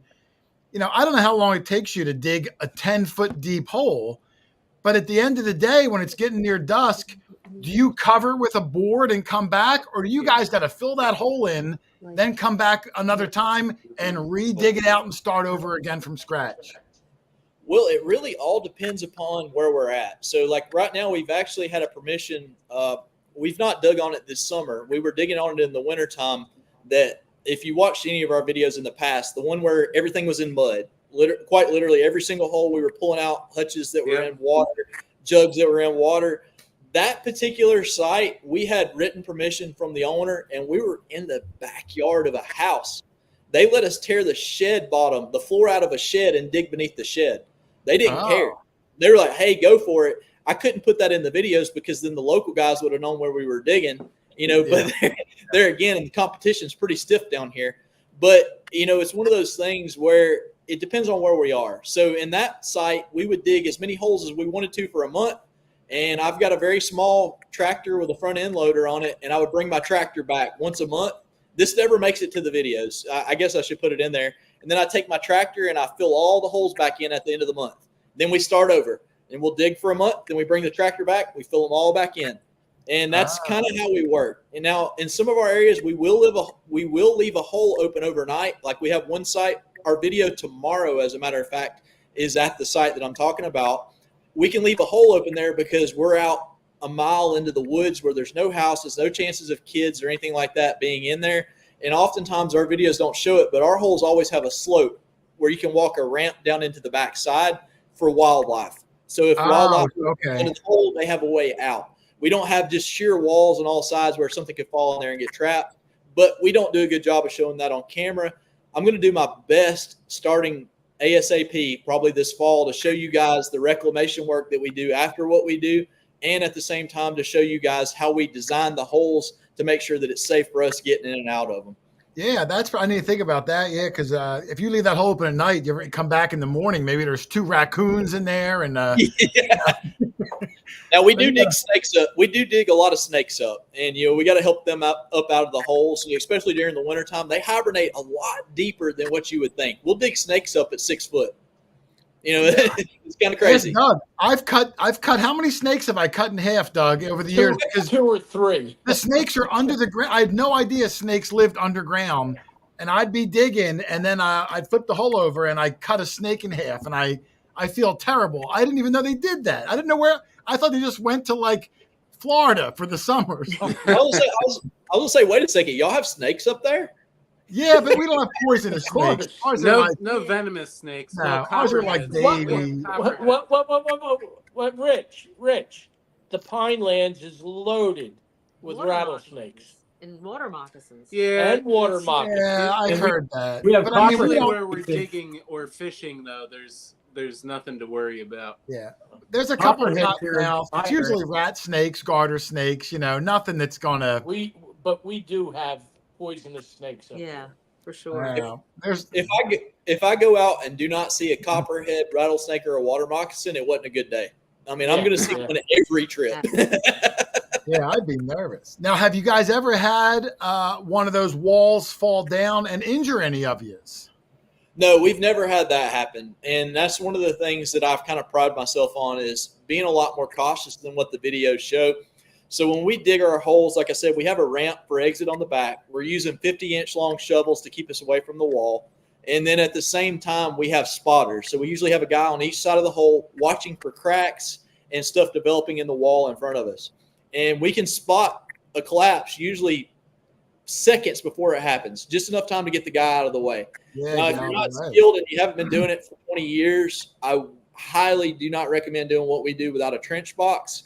But thankfully, we've been doing it so long, and I've been in construction work whenever I was younger. My dad had a construction company doing foundation repairs. So I know all about the trench laws, and I know about all that kind of stuff. But for what we do, it doesn't make sense to put up boxes trench-wise because then that limits how many walls we have to look at to find bottles in, basically. Okay.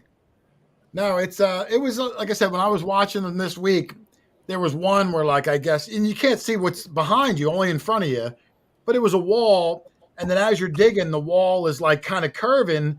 So as you guys are reaching in, you're the wall is over top of you. And I'm thinking, oh my God, if that falls, they're not going to dig you out in time. That looked scary. And I never really thought about it because I didn't realize that you guys dug down so deep where it was pretty intimidating just to watch it. You got to be really careful. Well, I mean, and like I said, it's a dangerous business. I mean, but I'm a motorcycle rider. I love to ride motorcycles. There's a risk in that. I mean, there's a risk in going swimming. You know, there's a risk in anything that you do. It's calculated risk. You know, it's a matter of you personally and what you're willing to deal with.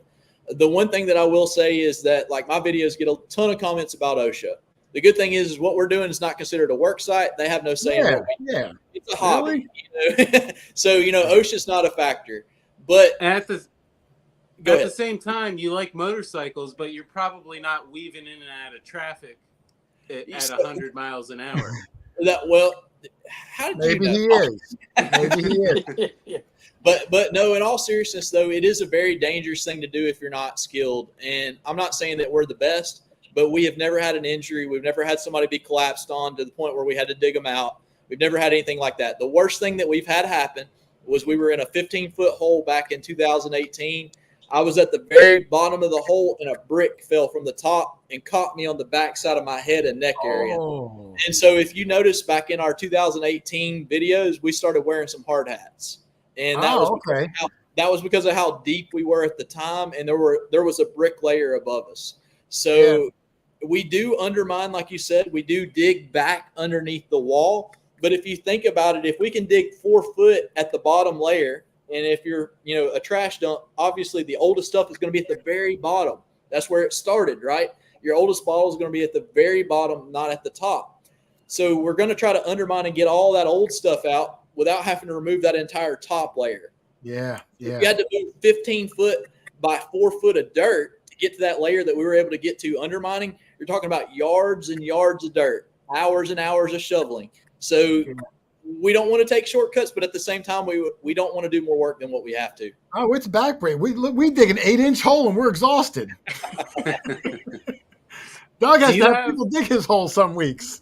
Do you have any tips as far as probing goes? I know you said you don't dig as many privies, but I've tried to find them, and I just, with no luck so far. I know to look for the sunken in parts in the ground, and they'd be, or mounds or whatever it is. But do you have any other tips for people trying to probe? Absolutely, I do. That is one thing I will talk with you about. The only reason we do not dig privies is that we had something that was initiated in the Birmingham area where we live called it was called privy closets. So our privies didn't have holes dug beneath them. They literally had a drawer system set up in the backside of the privy. So they would use the bathroom for a week or two into a drawer. The drawer would then be pulled out. All the contents of the drawer would be picked up by the garbage wagon and then hauled to the dump. So everything that would be in our privies is actually in our dumps. And we had, in the areas that didn't have privy closets with these drawer setups, they actually had very, very little bottles in them because they had privy dippers. You would pay this guy to come out with this large ladle and dip the privy out of all of the trash that was in it to keep you from having to dig a new privy hole. Now, as far as probing, like I said, that's the only reason we don't dig it. And in most other states, that's not the case. That's only in our area.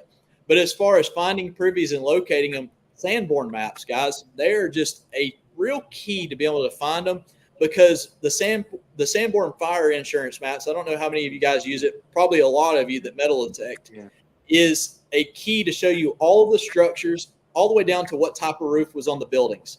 So if you look at where a house was located on a Sanborn map, you can look in the back corner of the property, usually in the backyard next to the alley or next to a fence, usually about 50 steps from the rear doorway. There'll be a very, very small square on the Sanborn map.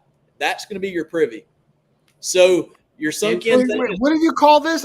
I've never heard that word before. A Sanborn map?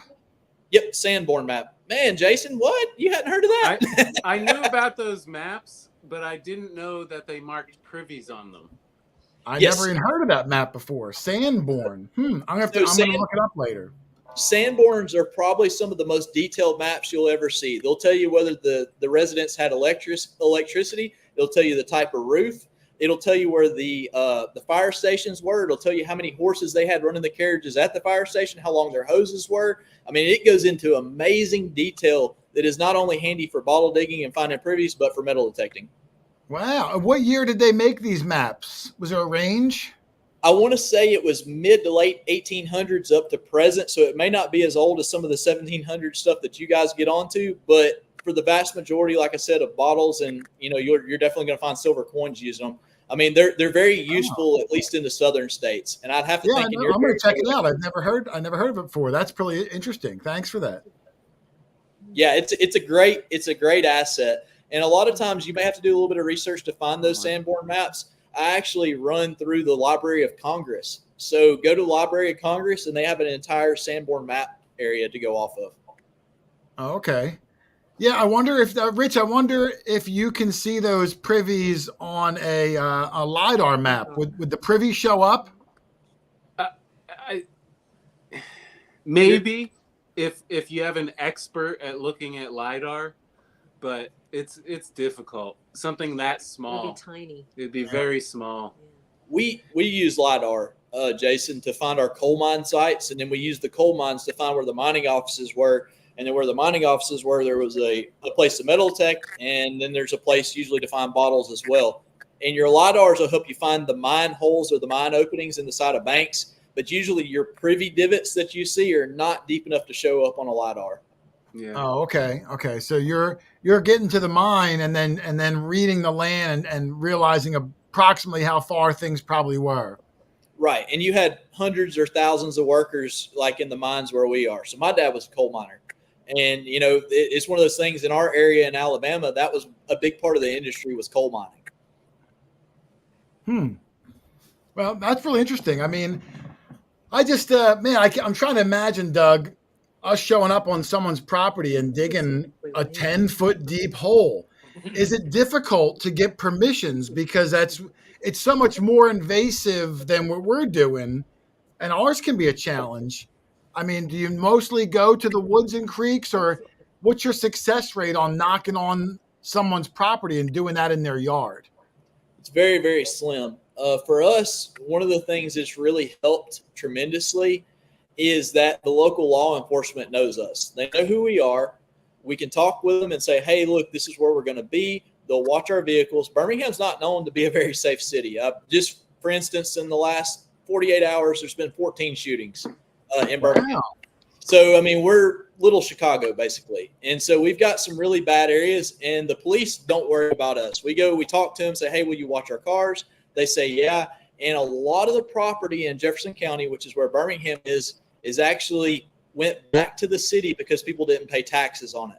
And what happens is with that property sitting there dormant, grown up, nothing going on it, with the city owning that property, they will allow us to dig as long as we refill the holes.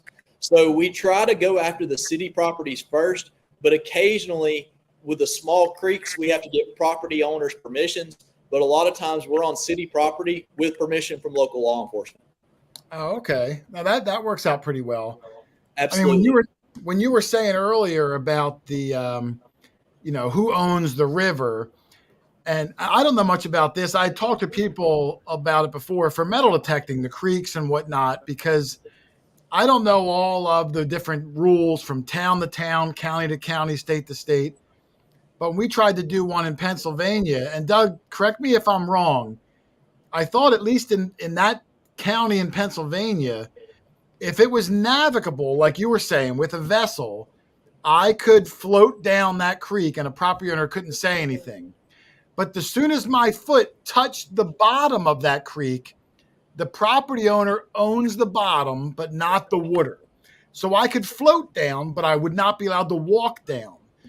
So it might be different from every state too. So maybe in some states, you might be able to float by and see that bottle, but you might not be able to pick it up. So check your local rules before you get yourself in trouble. Well, and not just that. You're exactly right. Every state's different, not just the property owners. For me, I use an app called Onyx. I don't know if I use that too. Yeah, we have it. Onyx to see the property owners and go off of that. And in our area, the property lines end at the creek bank. And they do. So it's all. So I've actually Yeah, I've actually got an app where if somebody were to confront me or have a problem, I can pull it up. 9 times out of 10, though, if somebody has a problem, I would just leave. I've never had somebody run me off, ever. Yeah, especially if I'm picking up broken glass. To them, I'm just there picking up litter. They could care less about an old bottle. It's a lot different if you're detecting. It's funny. In all the years I've been doing this, Brandon, I only detected in the water one time with Doug and Charlie. Rich was there. And a guy came up and was giving us crap about it, saying, I fished for trout in there. You guys are going to mess up the fish beds on the bottom. And I was like, son of a gun. The one time I walk in the water, and now I got some guy hassling us. Well, I mean, truthfully, I used to be that way. Just a few years ago, I never wanted to disturb the bottom of a river until I realized how bad erosion actually was. Like I said, our creeks will raise 4 or 5 feet, changing sandbars in the bottoms of the rivers. That rainstorm or that thunderstorm is going to do far more damage than your shovel or your scoop will ever do in the bottom of that river. No kidding. Yeah. And, that's the thing people need to think about. Well, I'm going to have to let him know. And one of my moderators, Teresa the Treasure Hunter, put a link in the chat for those Sanborn maps. So thank you, Teresa. I'm going to check it out later. I suggest anyone who detects or bottle hunts, from what Brandon's saying, that's a real lifesaver there. That sounds incredible. I can't wait to dive into them later. Oh, yeah. And Teresa, by the way, I've been messaging her the last couple of days. She helped me ID a tag that was in our last video. So special shout out to Teresa. I found an embossed tag which had raised lettering on it. We weren't sure what it was in our last metal detecting video. And she helped me ID it. As more than likely, it's going to be an 1880s coal miners tag that was only made by one manufacturer. So that was pretty cool. Wow. Teresa is amazing. Charlie just came back. He went out west and spent a week with her. She is really cool. Great person to know. Absolutely.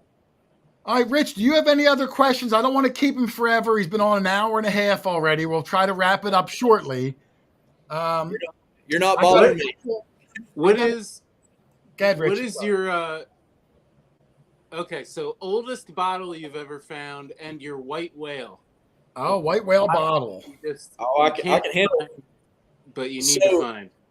So the oldest bottles that we find are usually 1860s to 1870s. So we don't get much older than that, and we have to go to special sites. So the one site that we have that produces 1870s bottles, we have to go to Montgomery, Alabama to get those. And the 1860s bottles that we found all came out of Nashville in Tennessee. So in our particular area, we're not getting that old without me making a special trip. So I've got to travel a pretty good distance to get the older stuff. As far as white whales go, for me, still the Coca-Cola hutch, guys. I mean, I call them the Magnificent Seven. There were 7 different places that had Coca-Cola hutches. The vast majority were in Alabama. So they were either in Tennessee, Georgia, or Alabama, and that was it. Nobody else had a Coca-Cola hutch bottle. And that's why they're so valuable. The cheapest bottle that's a Coca-Cola hutch goes for $2,000. The most expensive go for $10,000 to $12,000.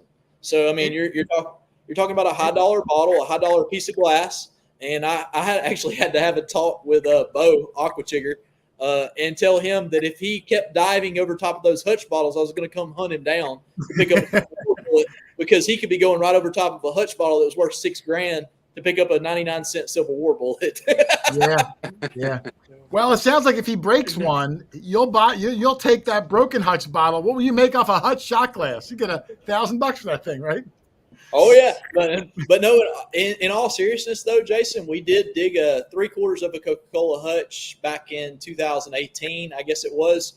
We were in an infamous dump site that had been dug out, according to the locals, and that's where we do our best work, is where people say that there's nothing left. And so we decided that we were going to go dig there, and we dug underneath a tree. So we literally got as close to a tree as we could and went underneath it. We left the taproot intact. We've learned that if you leave over 60% of the roots intact on a tree, the tree will not die. So don't worry for the tree huggers out there. I love trees too. We're not killing them. But we dug underneath of this tree to the point of we were literally a 5-foot undermined and pulled out 3/4 of a Coca-Cola hutch. Amazing bottle. Sadly, the whole backside was gone. It didn't take 2 days, and that sucker was sold for $500 to somebody in Canada. So, Wow, I mean, so it was only half of it. Not even, you couldn't even use it as a drinking vessel. yep. And I didn't dig it. It was one of my digging partners, or I would have kept it personally. So, there again, I've found quarters of them. I found halves of them. I've never found more than that. And I'm in the area to find them. I mean, if anybody's going to find one, it'll be us, but we just haven't come across a whole one yet. Wow. So what is the rarest bottle that you have found? Well, I've got a couple in the cabinets right here, one of which was in one of the videos. I guess it was this year. I dug a 1905 Lynchburg, Tennessee Jack Daniels. And that's that's a very rare bottle. It's about $1,000 bottle. Most of the bottles that I find that are rare in that $500 to $1,000 range. And then the vast majority, like the elephant bottle that I've shown y'all 500 times a night, this is about a $150 bottle. So that's really cool. Why do they call it an elephant bottle? If you look, there's an elephant. Do you see it? Oh, Right no, I can't. But I can't get it in the camera. Everything's reversed. But there's an elephant. It's a cool looking bottle. Oh, I do see it. Yeah, I do see it. Okay. And the name of the company was Elephant Bottling Works. So in our area, the bottles were pictorial. A lot of them were. They either had eagles embossed on them, Native American chiefs. They had camels. They had elks. They had elephants. And Alabama's kind of notorious for that. We had a lot of pictorial Hutchinson-style bottles, and that's why our bottles are highly collected from our areas because of how beautiful they are when they are. Yeah, how detailed. Now, in general, would you say that a region's old bottles, like Alabama, are old Alabama bottles worth more now in the Alabama area? Because I'm thinking, like, is a guy out in Kansas as interested in a local bottle from another part of the country? Basically, are the local bottles worth more today in that same local community? So it depends upon the town. So like a small town, no name, like say it doesn't have Coca-Cola on it. It's like something like Standard Bottling Works or, Coca-Cola, something that nobody's ever heard of except for the locals. Those bottles will go higher dollar locally. But the ones that say Coca-Cola or Pepsi that are rare, they go internationally and worldwide. So we have had the privilege of buying several Coca-Cola Hutches and flipping them on eBay and making decent money on them. We did buy a diver found a couple out of Mississippi for a few $1,000s. He sold them to us. And that was good money to him. It was a gamble for us. My buddy Clayton, that digs with us all the time, that's shirtless. I saw some people joking about that in the comments. He actually is the one that was like, hey, I'm going to take a gamble. I'm going to buy these and see if they sell. So he spent, $3,000 or $4,000 buying 2 bottles. Took those 2 bottles. The first one sold for $6,200 on eBay. So he doubled money out of the gate on it. And he was able to keep the second one after making double money. So there's money in the hobby, but guess where that bottle went? It wasn't in the U.S. It went to China. Somebody in China bought a Birmingham, Alabama Coca-Cola Hutch. I guess Coca-Cola is such a universal product, and even me as a non-bottle digger, knowing nothing about bottle hunting, I've heard the word Hutch thrown around for years. So I might not know one if I saw it, but that must be like the GW button of bottles, for it to reach my ears. Someone who doesn't do this very often. Well, and there were bottles long before that. I mean, like I said, colonial age bottles. I actually saw a bottle somebody posted this week that was amazing. They found in North Carolina off the coast. It was a 1755 bottle. I can't even fathom finding that bottle. It said it on the side in the seal, 1755. Oh, it was dated. It was embossed with the year on it. Yeah, amazing bottle. There again, it come off of a ship. That didn't come out of a town. That came off of a ship. That was before America. So, I mean, at the end of the day, that stuff's amazing. But these local bottles that say Coca-Cola and stuff can actually drive far more money than some of that really, really cool old stuff. Like my buddy Matt Howell, man, he dives and finds those onion bottles. I've seen him find some of those onion bottles before. That's amazing. I love that. Lynn, don't you have some at your house? Yeah, I have several. I've seen Matt pull some of them out. I think I've seen him pull a whole one or two out too, which is just unbelievable. I love those early bottles. Now, was the one that had the date on it, was that an onion bottle? It wasn't an onion bottle. It was a different style. It's in the Old Bottles Facebook group. It's like the largest Facebook group. It was posted yesterday. whiskey It, bottle. I can't remember the name that was on it. I literally saved it, though. I sent it to Matt Howell, and I sent it to a couple of my other bottle buddies. I was like, man, check this out. Can you imagine finding one of these? You know, there again, I'm super proud for people finding stuff like that because I know how hard it is. I mean, it is one of the hardest things. Look, Matt Howell must have come in the chat. He said it was a cylinder. I don't know if that's the name of the company or the shape. Yeah. How long, Brandon? I don't know if you're like a bottle historian by any means, Brandon, but how long have we been using glass bottles? I know we had pottery ones for thousands of years. When did glass vessels start becoming a thing? The Romans had. Well, it's funny you say that. If you ever go to the Museum of Natural History that's in Washington, D.C., they have a glass bottle that's on display there. And I can't put a year on it, but it is much older than what you would think. We're not talking about several hundred years old. It's much older than that. Really? So they had the technology to melt.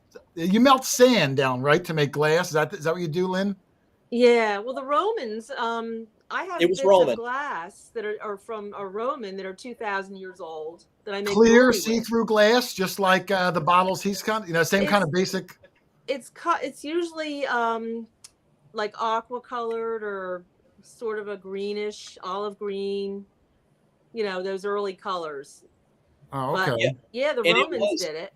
And it was Roman. The one that's at the Museum of Natural History is Roman, and it had an amber color to it. It didn't take too many additives to change the color of the glass back then. So that is one thing to keep in mind. But it was super cool. I've got a picture of it in my community section on YouTube. So if you're on YouTube and you follow me, go over to the community section. You may have to scroll down 4 or 5 pictures. But I took a picture of it while we were up there visiting a couple months ago, just because, I mean, how often do you see a Roman glass bottle?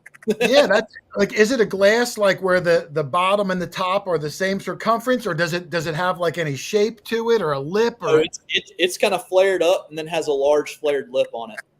Okay, like a blunderbuss gun, just kind of flares up and yeah, it had a really good shape to it, but I mean, there again, I mean that stuff's amazing. I mean, I think they found that in a tomb or something. I can't remember what the story was behind it. Yeah, I didn't realize glass went back so old. I wasn't really sure when it, I guess I always associate back then with more pottery than actual glass.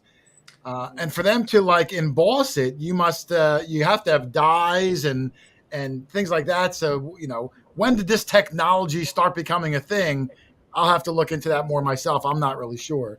Well, you've got blown in mold. You've got all this other terminology that gets really deep, really fast. And there again, I'll never claim to be an expert on the level of that super old stuff that I don't find. I became an expert in my area on the age stuff that I find. But if it gets much older than that, I would be an idiot to tell y'all that I was, because then I'll have 500 people ask me a question that I can't answer. Yeah. But at the end of the day, the glass side to me is just so amazing. I mean, it's not to knock metal detecting because I love it just as much, but to find a piece of iron or a piece of silver or gold in the ground, it's not shocking that it survived for centuries. But to find a piece of glass that survives centuries of time in the ground without it cracking or breaking with varying temperatures, to me is truly an amazing thing. Yeah, I mean, and to think about it, I mean, we find metal crotal bells that get smashed being in the ground, and they're made out of metal. These bottles are much more fragile, and they're down 15 feet with tons of dirt and soil on top of them. It really is incredible that so many of them do survive intact all these years. Well, and the deeper the bottle, the better, especially the further north you go. So like where you guys are, you want your bottle to be at least a foot deep or deeper than what the freeze line is. I don't know how deep your soil freezes. And the reason for that is a lot of times you'll see in our videos, when we pull a bottle out, we'll take it, turn it upside down, and it's full of groundwater. Even at 15, pouring water straight out of them. Well, what happens when the water freezes? It cracks. Yeah. So you want to be below the freeze line for your stuff to survive. If you're not, 90% of what you're going to find is going to be broken on the surface. Right. Yeah, that makes a lot of sense. When we do find bottles, a lot of times they're filled with liquid. I always assumed it was water that I guess just soaked in from over time. But you're right. If that froze and expanded, that bottle could very well just smash out. Well, 99% of the time it will. And I'll tell you guys, I actually had some that I have a crate underneath my carport. And so I'll relay stuff out of the back of my truck that I found into the crate, and then from the crate down to the shop and where I work on them and clean them. And at the end of the day, I forgot some this past winter in that crate overnight. The next day I come out and everyone was broken. So, Oh, wow. So to me, it tells me that the chances of it breaking are very, very great. Yeah. Well, it's I have pretty a amazing.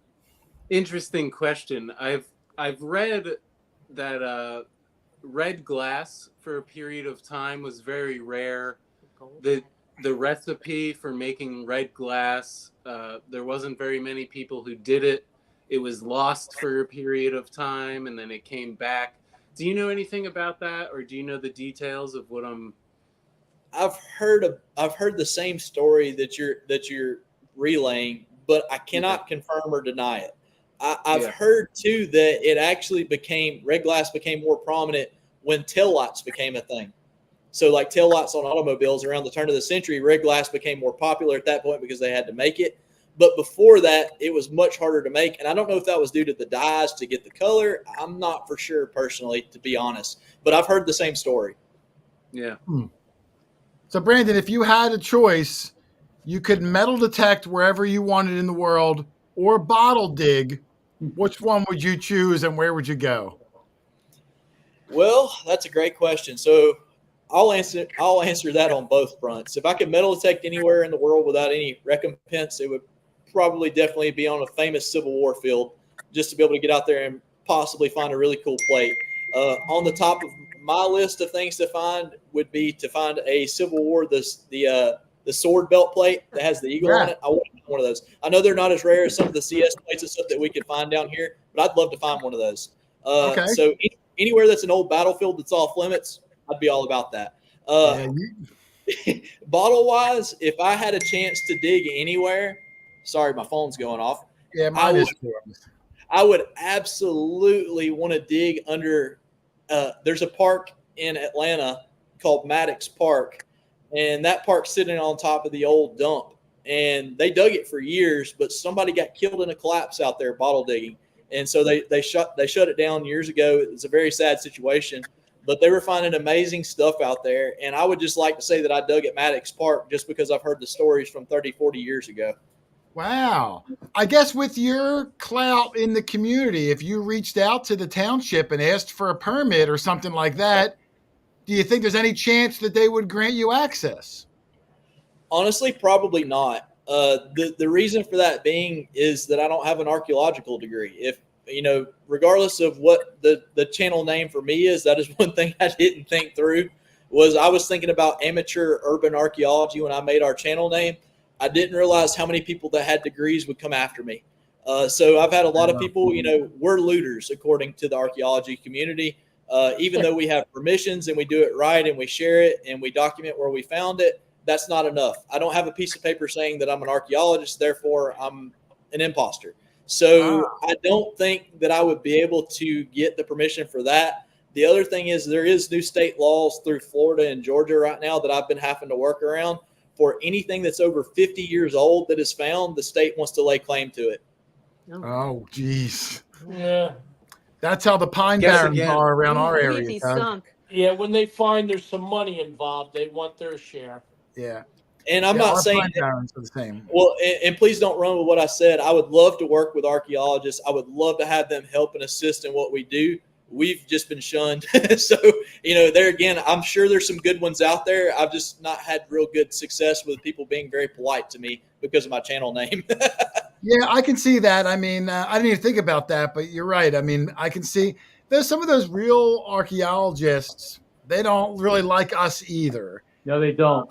And when you put archaeology in your title, I can see them finding you more threatening, where we're just a bunch of goofballs, but I can see them giving you a hard time. It's a real world we live in like that. Yeah. I have a friend who is an archaeologist, and he's not pleased with me at all.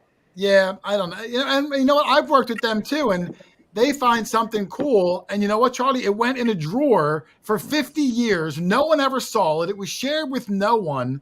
So you know what? Maybe a nice mixture of the two would be nice. Yeah. Well, and that's my thing is we could learn from them and they could learn from us if we could just learn to work together. And I think that wholly we're willing to work with them. At least I am. I would think y'all probably are too. Sure we would. It's just that It's just that they're not really willing to work with us, and I haven't figured that out yet. And, you know, other than saying, hey, where's your site? That's all I've ever got from them. And, you know, I'm sorry, I'm not going to tell you where my site is if you're not going to include me.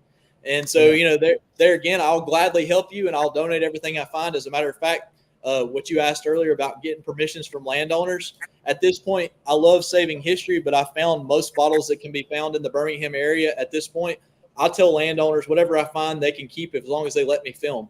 You know, so there are situations where I do that. I'm sure you've probably had to do that metal detecting in the past as well. Many times. We do it a lot. Yeah, many times.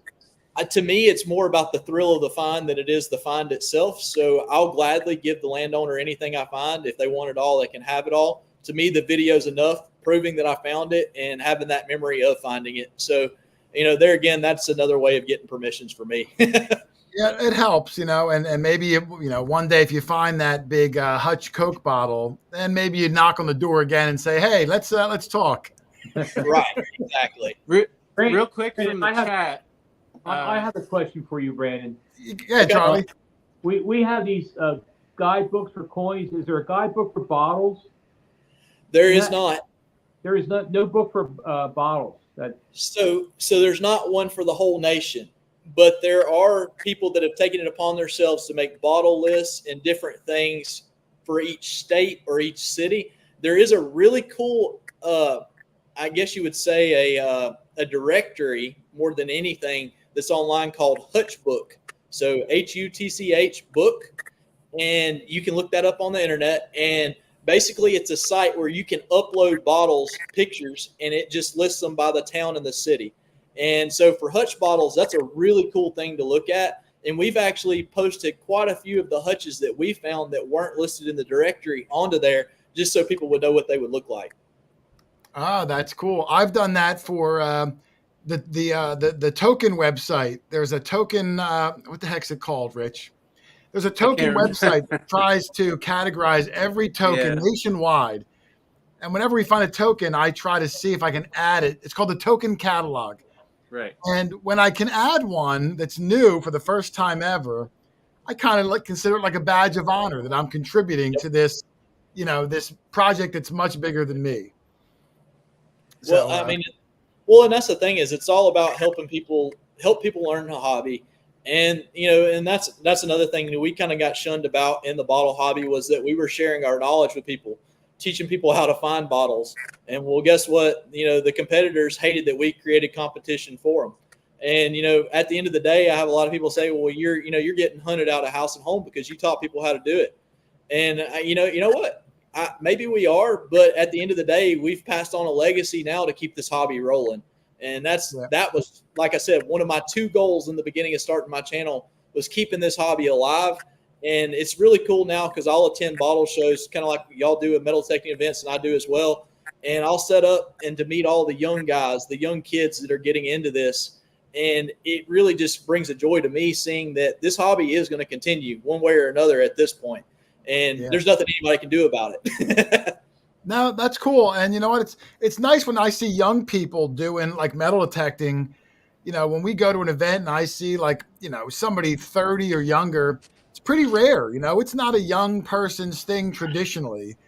And when we can get, especially we do a house and we get the young kids out there with us all day long, it really brings a joy to my heart. Because if you can get them hooked on history and learning and appreciating that early, they take that with them their whole lives. I really enjoy that part of it. Absolutely. I couldn't agree more. Let me see. I had a couple of questions. I want to make sure I get them in.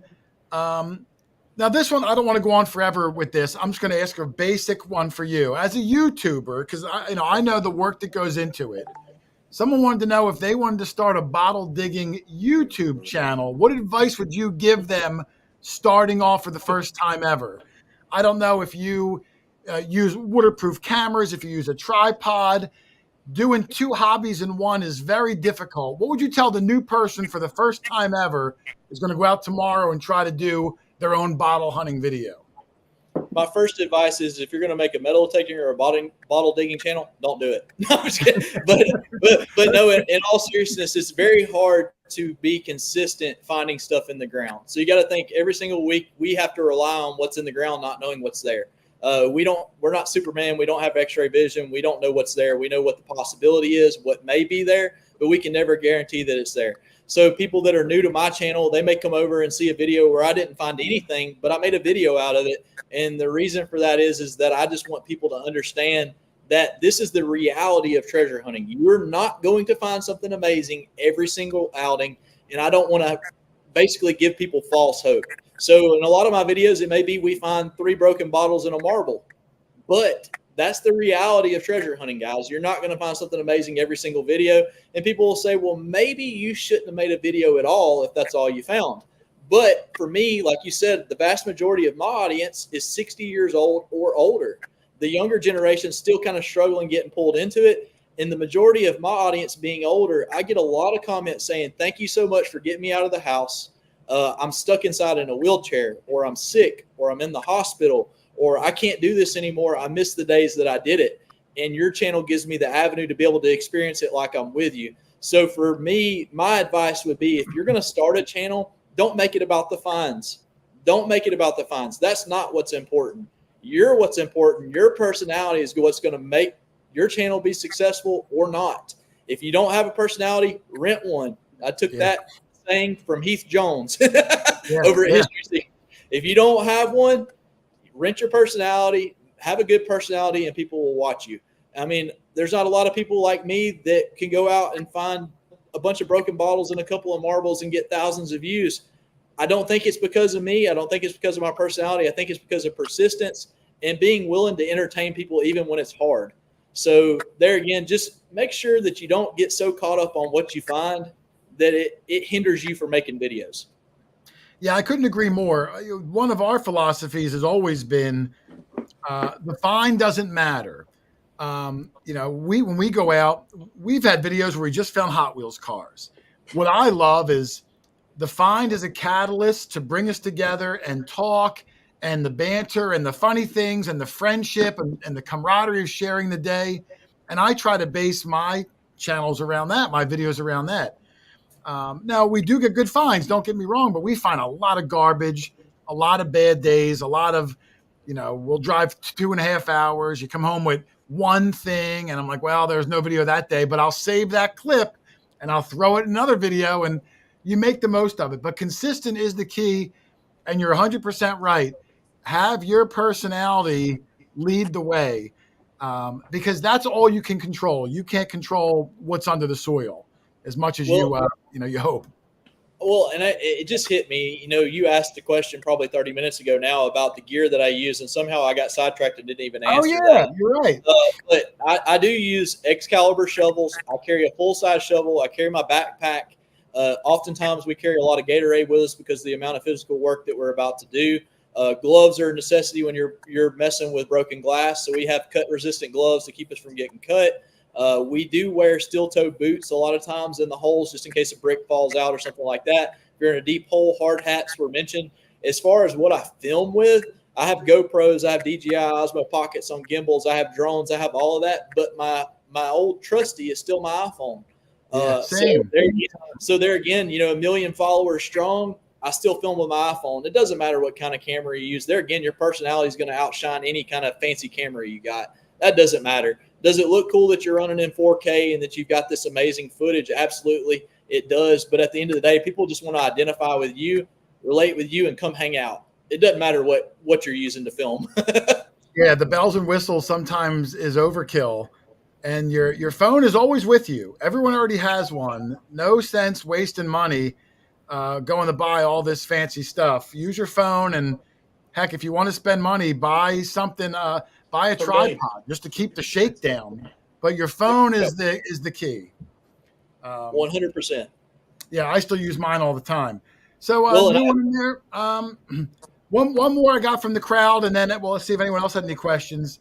Someone wanted to know, have you noticed that the bottle digging community changed from when you first started, and now with the rise of social media, maybe it's a lot more well-known? Like you said, more people may be coming in.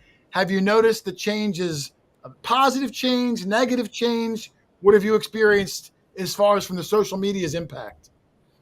It's been positive for the most part. I mean, there again, we've had a ton of people that have come into the hobby that are new. My advice would be for anybody that's got a relic hunting, bottle digging, metal detecting channel is to just always preach basically the laws and the regulations, the unwritten laws, the stuff that we know that we have to abide by. Kind of like metal detecting, always refill your hole. The stuff that we don't think we should have to say is stuff we need to make sure that we are saying when we're bringing new people into the hobby. Otherwise, it could taint the well, so to speak. It could mess us up. So there again, we're educational channels. We have to be willing to teach these people to do it the right way. And if they do it the right way, we're good. So far, I haven't seen a ton of negatives. The only negatives that I have had are the people that aren't willing to do their own research, that would rather sit there and analyze my video and try to figure out where I am and come up because they're not willing to do it. And I know that sounds crazy, but we literally had a guy in Mississippi watching our videos, contacting people in our area that brought an excavator in and dug out a dump that we were digging, dropping trees into parks and all kinds of stuff. Wow. So, there can be negative on that side. Obviously, I couldn't control that. Maybe I could have if I'd have kept my camera at the ground the whole time. But there again, it's one of those scenarios. That's the only negative that I've seen. It's far greater on the positive side. Yeah, I think the same thing. I mean, it's just like, having a YouTube channel, you might have one troll in there, but you're going to have 1,000 good people. And I try to let those positives dictate the day and not let, that bad apple ruin it for me. Absolutely. Doug, Charlie, Rich, Lynn, do you have any questions for Brandon? He's been on 2 hours already. I don't want to, he's got to work tomorrow. It is a weekday. I want to get him out of here within the next 7 minutes or so. Doug, do you have any questions, or Charlie, anybody? No, I'm good. Doug's good, Brandon. Brandon, I'm going to share something with you, Brandon. All right, let's see it. Hold on. I'm going to share something with you. Give me a second here. I wasn't going to do this now, but I'm going to do it. I'm going to make you a little smaller here, Brandon, for a second. Doug looks a little tired today, and I wanted to explain why Doug is a little tired. Yeah, Doug's getting ready to leave. So Doug started a new job this week, and I wanted to I got some pictures of it, Brandon. Dog Tag Doug is now officially Dog Tag Crossing Guard Doug, helping little kids across the street, Wow, yay, Doug. doing the Lord's work, Brandon. Hey. I got another photo. I got 4 photos of Doug. I just wanted to say, he looks incredibly handsome in his glow-in-the-dark vest. Yep. That stop sign is good. Now, today was his second day, and I heard it went a little rougher, Brandon. I got a couple of insider pictures. I got this one here. Jason, he should be holding a shovel. He should be holding a shovel. He had a bad day at the corner, but listen, I heard everyone was okay. But no children were hurt. No children were harmed. You got them all across safely, Brandon. And then on the afternoon shift, there was another one. But yeah. Doug, you got to hold the stop sign up higher. Hold it up higher. That was for educational purposes only. Do not try this at your home. But seriously, though, Doug is now an official senior citizen crossing guard, helping the youth of our nation. So congratulations to Dougie. And just so you know, I always have Lawrence Welk on a loop in my ears. I don't know what does that mean? What does that mean? Anybody that's my age knows Lawrence Welk music is what we like to listen to. I love Lawrence Welk because that's what my grandfather always was watching whenever I went to his house. Yeah. I'm just kidding. Yeah. Now, Doug, in the chat, Tim Ippolita said, "Are you officially now a guard dog?" I'm a guard dog. Correct. Yes. Did they give you a whistle yet, Doug? No. As a matter of fact, I was talking to my trainer today. She is a dog trainer. A dog trainer. You can see we're going to go with this for the coming months, right? She said, "I wish I had a whistle, because we got big flashing lights that tell you 15 miles an hour, and it seems like they think that means 15 miles per hour over a normal speed limit. because they all speed up. But she says, oh, I wish I had a whistle. And I started laughing. She said, what's so funny? I said, my buddy asked me, do I get assigned a whistle? And I kind of would come off, I think, as Barney Fife if I got that. So Yeah, I think you do need a whistle. I mean, come on, because look at the dangers that are out there, Doug. yeah. It almost looked like your head was smoking. Yeah. It was tough today. We had 17 kids cross. Yeah. So. Wow. Now, Doug was going to hand out Quarter Hoarder stickers too, Brandon, and start plugging the channel to these kids. Absolutely. And some of these kids' parents own old houses, so hey, I've got potential for 3 old homes. yeah. So is he serious? Yeah. I'm serious. I'm doing my job.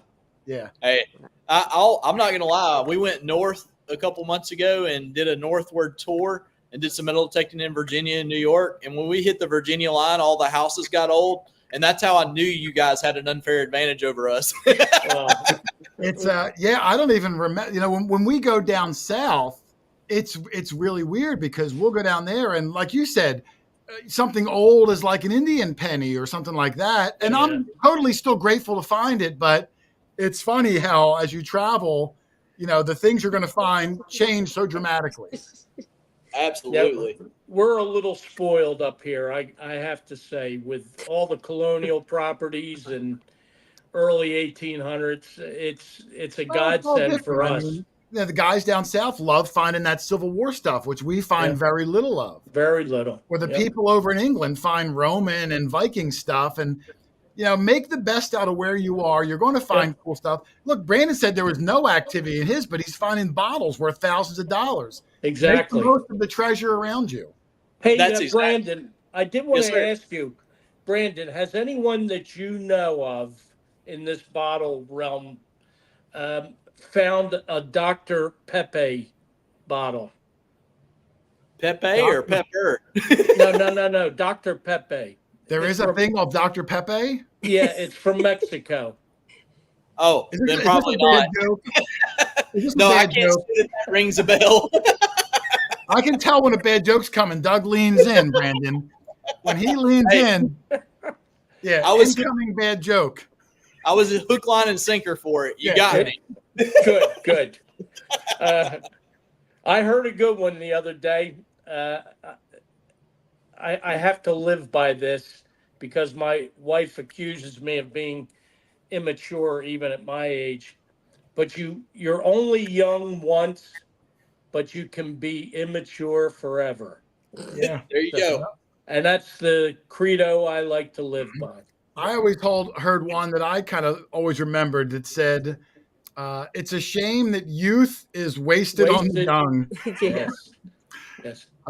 So, you know, we try to carry on as much as we can. Hey, you know, doing what we do, is it a lot of work? Yes. But is it a lot of fun? Like, do we love it? You know, would we do it even if, you know, we had to pay to do it or something? You know, yes. It becomes a real passion. Us with the detecting brand, you know, I keep saying, you know, bottle hunting, but Brandon is also an extremely good metal detectorist. He's sponsored by Garrett. I didn't want to harp on it. I know that wasn't what it was about, but he really does both. He's very gifted at both, under the water, on the land, in the creeks. He really hits all worlds out there. So I don't know how you find time to knock them all out. Does your audience in general, Brandon, seem to like the bottle videos more, the detecting? Do they like the mix of the two? Well, I will say this. The two niches touch. You know, if you're looking for something old, you're looking for something old. You know, it doesn't matter whether it's metal or whether it's glass. And that is one thing I'll say. The segue between the two is, you know, it's super easy. I mean, you could do a bottle digging video tomorrow and get the same views that you do metal detecting. I don't know if we would. We don't know what we find, like Miller Lite bottles from the 70s. I think you'd be surprised. I mean, I really do. You know, there again, Brad from Green Mountain's done some bottle digging. You know, the Hoover Boys even had a couple bottle digging videos. Aqua Chigger, Nugget Noggin are doing bottle digging. You know, if you notice, there's a lot of people all of a sudden getting into it. And, you know, it's just because it touches what we already do, what we already love. It's all history. And my audience is just pleased if it's anything. You know, there again, they're happy to not have somebody that's sitting at a desk talking. They're happy to have somebody out in the woods looking, finding stuff, even if it's only a century old. People are still impressed by it. It's still fun to find. There again, for us, we're not finding the coins, the coppers, the stuff that you find, but we're finding miners' tags and miners' lanterns, and we're finding tax tokens, and we're finding stuff that you guys don't find. But Absolutely. it's just not as old. But it's cool, and there's different people from different parts of the country watching that enjoy seeing those relics just as much as they would seeing a silver coin come out of the ground. Absolutely. The grass is always greener. You know what I mean? Wherever you are, you're always a little jealous of the other. I would love to find some Civil War stuff. Some of those buttons are amazing. Not that I'm complaining about our stuff, but everyone's always a little jealous of another region. That's why once in a while we get to travel and, hopefully get to experience it for a day or so. Absolutely. And I'm looking forward to hanging out with you guys in Arkansas next month. Yeah, It's going to be a good one. And if you're up again in the winter, we got big farm fields in the winter. When you were coming up here, I said, man, I'm going to try. We do houses all summer. Houses are small. We already got a huge group of us. We would have ended up in a park or somewhere, but to try to get on like an old copper or something, our farm fields we can get more people on. That's the place to go. Yeah. Brandon, are there any valuable knee-high drink bottles? Do you come across them? Oh yeah, all the time. They're actually pretty common. So in about 1915 to 1920, the knee-high bottles came in place in like 1923. Right.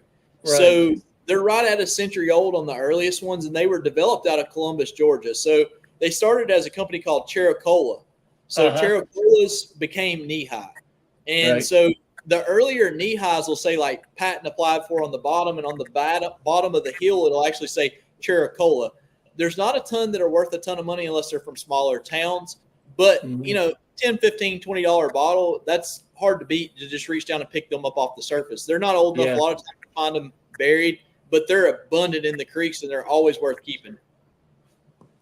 Huh. I never had heard of it before, Doug. I'm surprised you knew what it was. Well, I grew up in North Carolina, so we used to drag our wagon down. I lived on a country road.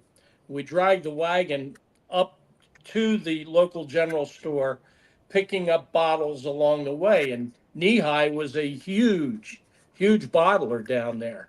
Knee-High grape, Knee-High orange. They were the two biggies. But we'd always have a wagon full by the time we got the 4 miles it took to get to the general store. So I've got 3 sitting behind my computer as we talk that are still dirty. I haven't had time to clean yet. And there again, it is, even though it's a common bottle, I'm still going to take the time to tumble them, make them look good. I mean, they're still coming up on a century old. So, I mean, there's still collectability to them. They're still cool. They still have an awesome piece of history behind them. They're fun to do research on. So, that's one of those things, the value may not be there monetarily, but historically it's still there. Yeah, absolutely. Yeah, I love finding them. Doug's coming up on a century old, and I still love him. Yeah. Charlie will get there first, though. Charlie, you had a question for Brandon earlier. I cut you off. Do you remember what it was? Well, I just want to know about if there was a guidebook for bottles, but have you ever heard of the Etosha? Oh yeah. The Etosha shipwreck. Yeah. Oh yeah, I've heard about that. Well, there's a place down where I have our beach house, and the guy has a museum down there, and he had a bottle from that shipwreck, and he opened it up. He actually drank out of it. It was filled with rum. Oh, it was still good. It was still like a alcoholic. Yes, it was still sealed. Whatever, I don't know how it was sealed, but it's still sealed. And he got it out for us. He showed it to us, and he actually drank out of it. I'm sorry. He actually poured it into a glass first and then drank it. I think I used some of that back in 2020 for hand sanitizer. Now, Charlie, listen, don't try to outdo my story of eating the 1980s baseball card gum. But that's a ship. That museum, guys, when you come down to our beach house to do Coin Beach, we're going to detect Coin Beach down there. I'm going to take you to that place, that museum there in the beach house there. All right, that sounds good. It's a great museum. Most of it's from the Etosha. Yeah, he was a partner with the guys, with Mel Fisher, I believe it was. Yeah, we detected a house a couple years ago, Doug. The house that I did the Boardwalk Empire thing on. You remember that house? Yep. that guy was also a partner of Mel Fisher's for that Atoshi. Remember, he had the 8 real around his neck on a necklace. Yep. So yeah, they're around here. That was a big deal. That whole Atoshi thing. They really made the most of it. Now you're talking about selling things. He actually has reels for sale from the shipwreck. You can buy them there at his place at the museum. That's a bucket list for me, metal detecting. I'd love to metal detect a Riel. I mean, that's a white whale for me. I know they're not worth a ton of money. That's just something I would love to find. It is. I mean, I think we've all been fortunate enough to find several of them over the years. It's super, super exciting. Yeah, no doubt about it. Doug got the biggest one. Charlie, did you dig an 8 real? I don't remember. I did not, but I dug that coin from Holland. That was probably the size of an 8 real. Yeah. That Dolgar from 1630 next to our family farm.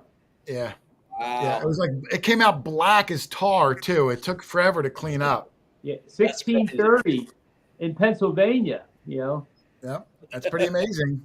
Meanwhile, I'm finding spoons. That's nice. I like that. That's nice. We find them too. Yeah, we find them. All right, we're going to get ready to wrap this up. Lynn or Rich, any last quick questions for Brandon? The guy's got to work tomorrow.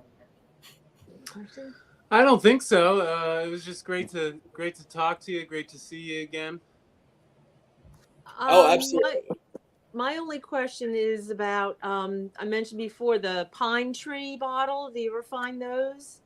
The pine tree cordial? Is that what you're talking about? Yeah, Rich and I found a broken one here at our house right outside the door, I guess about a year ago. No, we do not find those. Those are actually a little bit earlier than our area. It's over with now and the NDA's dead, but I was in the middle of a contract with Discovery Channel with another guy that we were going to make a TV show about bottle digging. And it fell through the cracks like most TV shows do. And we were going to have 2 teams. We were going to have my team in Birmingham, and this guy was going to be running a team out of New Orleans. And in our pilot episode that we filmed that never made it to air, he dug a pine tree cordial out of a privy in New Orleans, and it was at Algiers Point, which is where the pirate ships were actually coming in back in the day. And so he was finding really cool stuff from that period. I was finding stuff just a little bit newer, and it was going to be like his team against mine on the TV show, and sadly, it just didn't pan out. But that's the only one I've ever seen dug, and it never made it on YouTube. Him finding that pine tree cordial. Yeah, that beautiful color. The beautiful color of those. We found all the pieces of it, but it's totally shattered. Yeah. I mean, the tree is largely intact, but the rest. What year is that from, Rich? They're not as early as the stuff we like to find. They're like what, 80s? Yeah, 70s or 80s. Yeah, so that's 70s. Newer. Yeah. What's a bottle like that worth if it was complete? No. I don't know, honestly, because we don't dig enough of them. But I mean, she's right. It is a beautiful green colored bottle. I mean, if you don't know one, you can just look up pine tree cordial bottle on Google, and you should be able to pop one up. And I'm sure there's been one that's ran through eBay too that you could check it. The last one that sold for. I'll look and see. Is that the bottle James found at that hunt we were at with the pine tree on it? No, but he said that's on his bucket list though. He wants to find one real bad. I don't know that they're like, worth thousands or anything. I just think they're neat, and it's, our house is 1743, so it's like a newer bottle compared to some of the glass we find here. Yeah. But still, there was one right outside. We have an old well sort of near the back door, and it was right near that. Yeah, I want to go do it now, Rich. Rich, find us. I'm going to send you a link to these sandy bottom maps, whatever Brandon said they were called. Find us a privy. Find us a privy. I'm going to have Charlie dig the 15-foot hole before we get there, and we're going to dive in and try to find some old bottles. Actually, I think Charlie might have a spot for us, right, Charlie? I do have a spot. There was a cabin on the family farm, and we detected around the cabin already. It was incredible. You detected, Jason, there also, that cabin that Jeff Ford was at. Oh, yeah, with the mound. Well, yes, I found out where the privy was. At least one of the privies, I found out where it's at. All right. We just took the hay off so that it's down close to the ground, that whole area, so we can dig a 15-foot hole there. Oh Wow. yeah. Do you have a I digging also have truck? Or do you have like a bucket truck or anything? We have 2 skid loaders. We're good. All right, we're good. Brandon, we're going to do it. And I'm going to dedicate the first old bottle to you. No, I'm not good with that. I'm 17 hours away. I can be there if you just tell me when. I was going to suggest that we have Brandon come up and start the dig. Yeah, Hey. Brandon starts the hole, and he tells us what we're finding because we have no clue. I'll dig the hole for y'all if you just let me be a part of it. How about that? There we go. Yeah. That's fair. And we'll feed you lunch. Pig stomach and shoe pie. Oh, yeah, he's got to get some Amish for the shoe pie. No, I think he'd rather have a cheesesteak. Yeah. coming I would up say I here. could probably skip lunch and be okay, but I don't know. Digging a 15-foot hole, you burn a lot of calories. So, all right, Doug, any last things? Charlie, I want to close us out of here. No, I just like to thank Brandon because this has been really intriguing conversation. I know there are bottle collectors and people that are really into this, but I never realized that it was such an art form as you paint it to be. That's why I had Brandon come on, because he's so knowledgeable about that. And being a YouTuber, you find ways to make things interesting. You're a good communicator. And I knew that someone like me or you or someone in the audience that doesn't really bottle dig or might not know a lot about them, he would make it interesting. Right. And that's what we do, Doug. We make it interesting and share it. And, sounds like he kind of hooked you a little bit into the excitement of a bottle dig. I just wish I was a little younger Don't we all? To dig the way he has to, but Don't we all? I can do a 6-inch hole barely, but beyond that, I'm lost. Then I got to call Rich in to help. Yeah. in a couple of our videos, we have some of the original bottle diggers from Birmingham that have been digging since the mid 1960s. One of the guys on our crew is actually in his early 70s now, and he doesn't do much more than pull up a lawn chair sometimes and watch. Yeah, But that ultimately, would be my job. Well, I was gonna say, but ultimately, the camaraderie and stuff like Jason was talking about is just where it's at, and then having him sitting there watching, knowing that he's probably seen everything we've ever dug, is just amazing. So, if you guys ever want to dig bottles and you don't have a site up there, come on down to Birmingham. I've got more stuff than you know what to do with. So just come on down here and we'll put you in a deep hole. I'll dig it. You just can find the bottles. How about that? I would do it, even just to commentate. We've had Doug metal detecting where Doug couldn't dig; he was just sitting in a chair, but you still get the same vibe of the channel. You know what I mean? Yeah. So I'm going to do it, Doug. We're gonna set up a bottle dig here, down there, somewhere. I think we're gonna have a good time. By the way, Brandon, my grandson was just down in Huntsville last week. He went to Space Academy down there. Oh yeah, that's awesome. For a week. Yep. We've got to dump it. He's on his way to the moon right now. I was gonna say we've got a dump in Huntsville too. So if he comes back to there, we can dig there. I could dump anywhere. Yeah. Doug said, don't say dump. Doug will have to leave the show. Charlie, anything last things for you? I'm going to close this out. I'm good. Thanks, Brandon. Charlie's good. Doug, you're good. Lynn, Rich, you Yep. guys are good. Yeah. Thanks. Let me bring Brandon back up full screen. Brandon, 2.5 hours or so. I appreciate your time, brother. Absolutely. I knew you'd be a good guest. I knew you'd be informative, and thank you for sharing your knowledge with all of us. Well, thank you for having me on and thinking about me for being on your live stream. It means a lot. There's a lot of good people on YouTube, but you're definitely one of the ones I've been following for years. I think our journey's been about the same. Our channel sizes on YouTube are about the same. We've met several times at events, and just a pleasure to be hanging out with you guys tonight. So, again, thanks for having me on. Oh, it was my pleasure. As long as we ever got to talk, I'm hoping with the event coming up, we'll be able to talk more there. Yeah. At the events, it's so hectic, it's hard to really sit down and talk. But I'm glad I got to know you a little bit tonight. And I got a much bigger appreciation for those bottles than I did 2 hours ago. That's for sure. Absolutely. Yeah. All right. So thank you for coming on, Brandon. I hate to keep you up all night. I appreciate it. And if you're not familiar with him, I'll have links in the description. Again, Adventure Archaeology. Go watch him do some of his things. As cool as they are seeing in that cabinet behind him, you can't even explain it when you see it come out of the ground for the first time in a century. Yeah. So, all right. Thank you, sir. Appreciate you coming on, and I'll talk to you soon, brother. See you. Guys. Bye-bye. Good night. Good night. Good night. Person. I got rid of me. Once again. Listen, I'm tired. It's late. Look at that, Doug. I mean, I knew he'd be a good one. Like I said, I was thinking, oh man, bottle digging. I don't know if the people that watch are going to be into bottle digging, but I knew he would make it interesting. It was interesting. Yeah. And I was. I mean, I think I would want to do it. I mean, I don't necessarily want to dig the 15-foot hole. That part kind of sucks. No. But I think for most of us, eventually we get into something else along the way. You know, metal detecting, and then it's Native bottle American. digging. well, you know what I had, Doug, Mudlarking, and I don't want to let the or cat out of the bag, but I had an native idea. artifacts. What I was going to do, Rich, is I found this this cave not far from here up in North Jersey.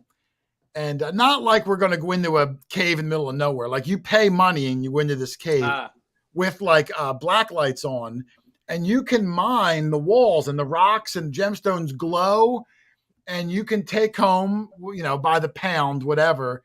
But I thought, how amazing was that to go find like some glow in the dark, you know, neon looking gemstones, Doug? What do you think about that? Yeah, you showed me that. You found it on the internet or something. I remember that. Yeah. Yeah, that's pretty interesting.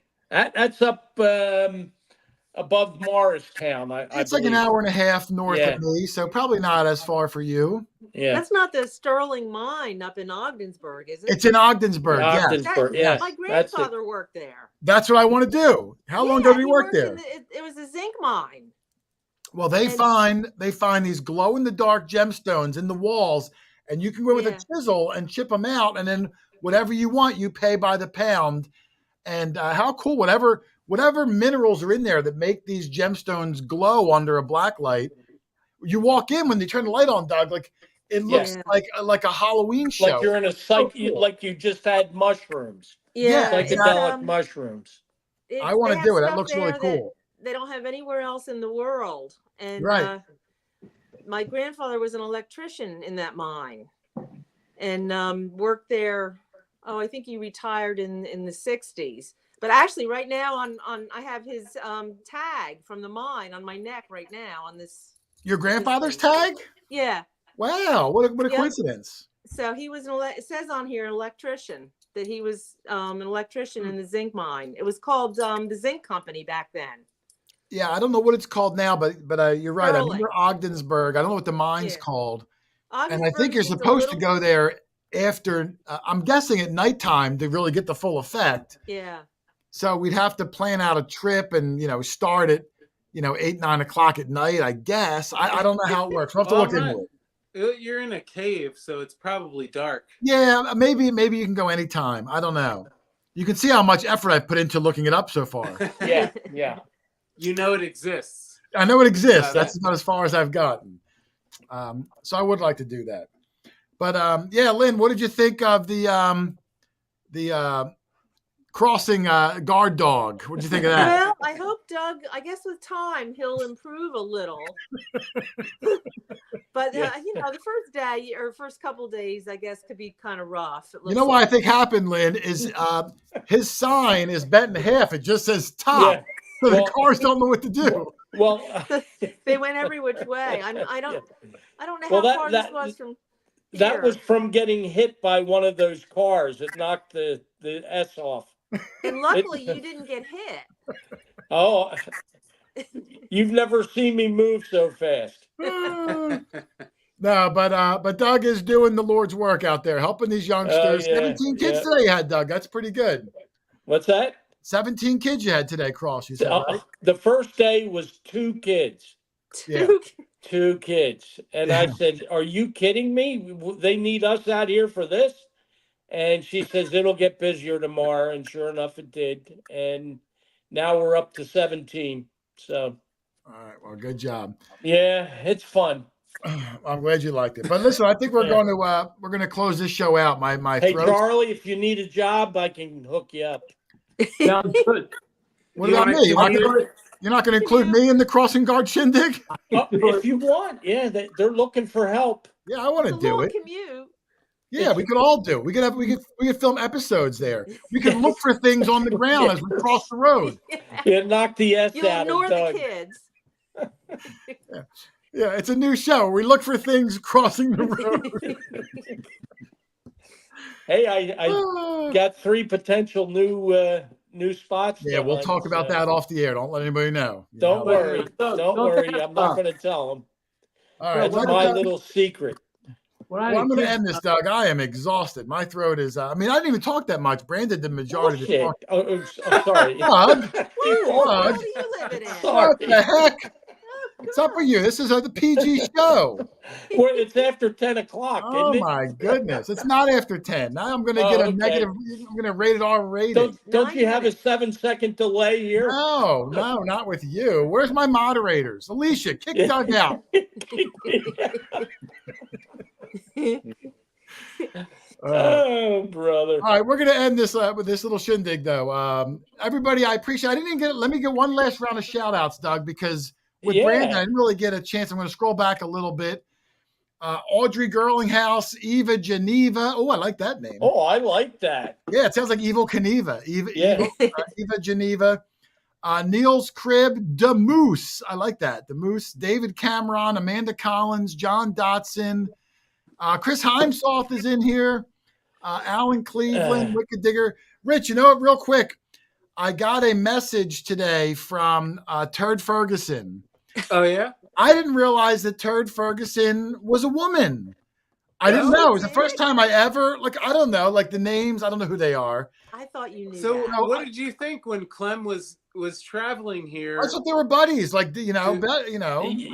I think they're closer than buddies. Well, maybe they are. Good for them. But I didn't realize, because Facebook, you can see people's, faces. And I'm like, let me see who Turd Ferguson. Or what they want you to see. In my mind, Turd Ferguson is an 87-year-old man. The whole time. Turd in the chat says, "Oh my God, finally!" Yeah, Turd Ferguson is an old person's name, but the actual Turd Ferguson is a pretty young female person. I was shocked. So yeah, thank you to Turd Ferguson. It's nice to see. It's nice to put a face to a name sometimes, Doug. Yes. And Clem Fandango. Or to a turd. Clam Fandango is the man. Oh, look, Turd says she's 46, but she did not look 46. That's okay. Yeah. 46 is like 21 to Doug. Yeah, I could handle it. So, no, it's nice to see the people, you see the names all the time, and Doug, you could not handle 21. No, 46. You can't even handle 46, Doug. Okay. Come on. What are you talking about? Yeah. All right, listen, this show's going down the tubes. Let's get out of here. Rich, Lynn, any final thoughts? Just thank you, everybody who came and hung out tonight. How many? Always. How many, Rich? 280 about. There was a lot. Yeah, it was a lot of interesting. Oh, and I'm going to also say, Doug, we will be back again next Thursday night because we have another special guest on next week. Charlie, do you know who it is? Oh, no, I forget. I've been so busy. Help me out. Rich, do you remember who it is? I do. Yeah. I let Doug announce the last one, so I'll let Rich announce this one since Charlie didn't remember. Rich, let him know our guest for next week. I believe Merle. Steph Diggs, correct? Steph Diggs next week. Steph yes. Diggs. Yeah. So we will have Steph excited. on, who is an incredible IDing expert with the colonial stuff, coin digger, Native American artifact hunter. And she, if anybody saw her last video, she really, she got the Rosa Americana, which is incredible. Listers, yeah. Wow. She texted me earlier today. I know what she found that's coming up. So, yes, next Thursday, Steph Diggs will be on. It should be another fun show. So I'm looking forward to that. She's a great friend. Yes, very good. Hey, Jay, I'm sorry, Charlie. Go ahead. She helped me out with that kettle point. Oh, yeah, she's great. She's super good at IDing. She's, for someone who hasn't been doing it for 50 years, her knowledge is that of someone who's been doing it for 50 years. What did you say, Doug? You were going to say something? Yeah. Since we're going to Murfreesboro, Arkansas, will we be having the other Brandon on before the trip? I could ask him. I mean, we do have the next 3 weeks. We have guests on already. Oh, do we? Okay. So Nobody I don't know tells if, me anything. Yeah, I don't tell. You didn't even remember. Did you even know Steph was coming on next week? Yeah. Well, I knew she was upcoming, but Okay. you didn't James, tell me James, exactly too. when. Yeah, I have the schedule up, but I'm not even going to announce it to anyone else week by week. That way they can get excited about it. I've got some good guests coming up. I'm working on some more good guests. I just find it really fascinating. I like to talk to these people, and when we see them at events, I don't really get the opportunity. So this is my venue. So that's what it is. Okay. But all right, we're going to wrap this up, Doug. I'm starting to fall asleep. Dog Tag Doug, Charlie the Hair Hunter, Rich and Lynn, and everyone in the chat, my moderators. Thank you guys. Again, Wicked Digger, Teresa the Treasure Hunter, and I also saw Hot Mess Fishing. Yeah. Oh, God. Thank you guys for helping out. Thank you. But we're going to get out of here. So thank you for watching, everybody. Happy hunting. Thank you to Brandon for joining us. And we will see you guys next Thursday with Steph Diggs. See ya. Later. Bye-bye.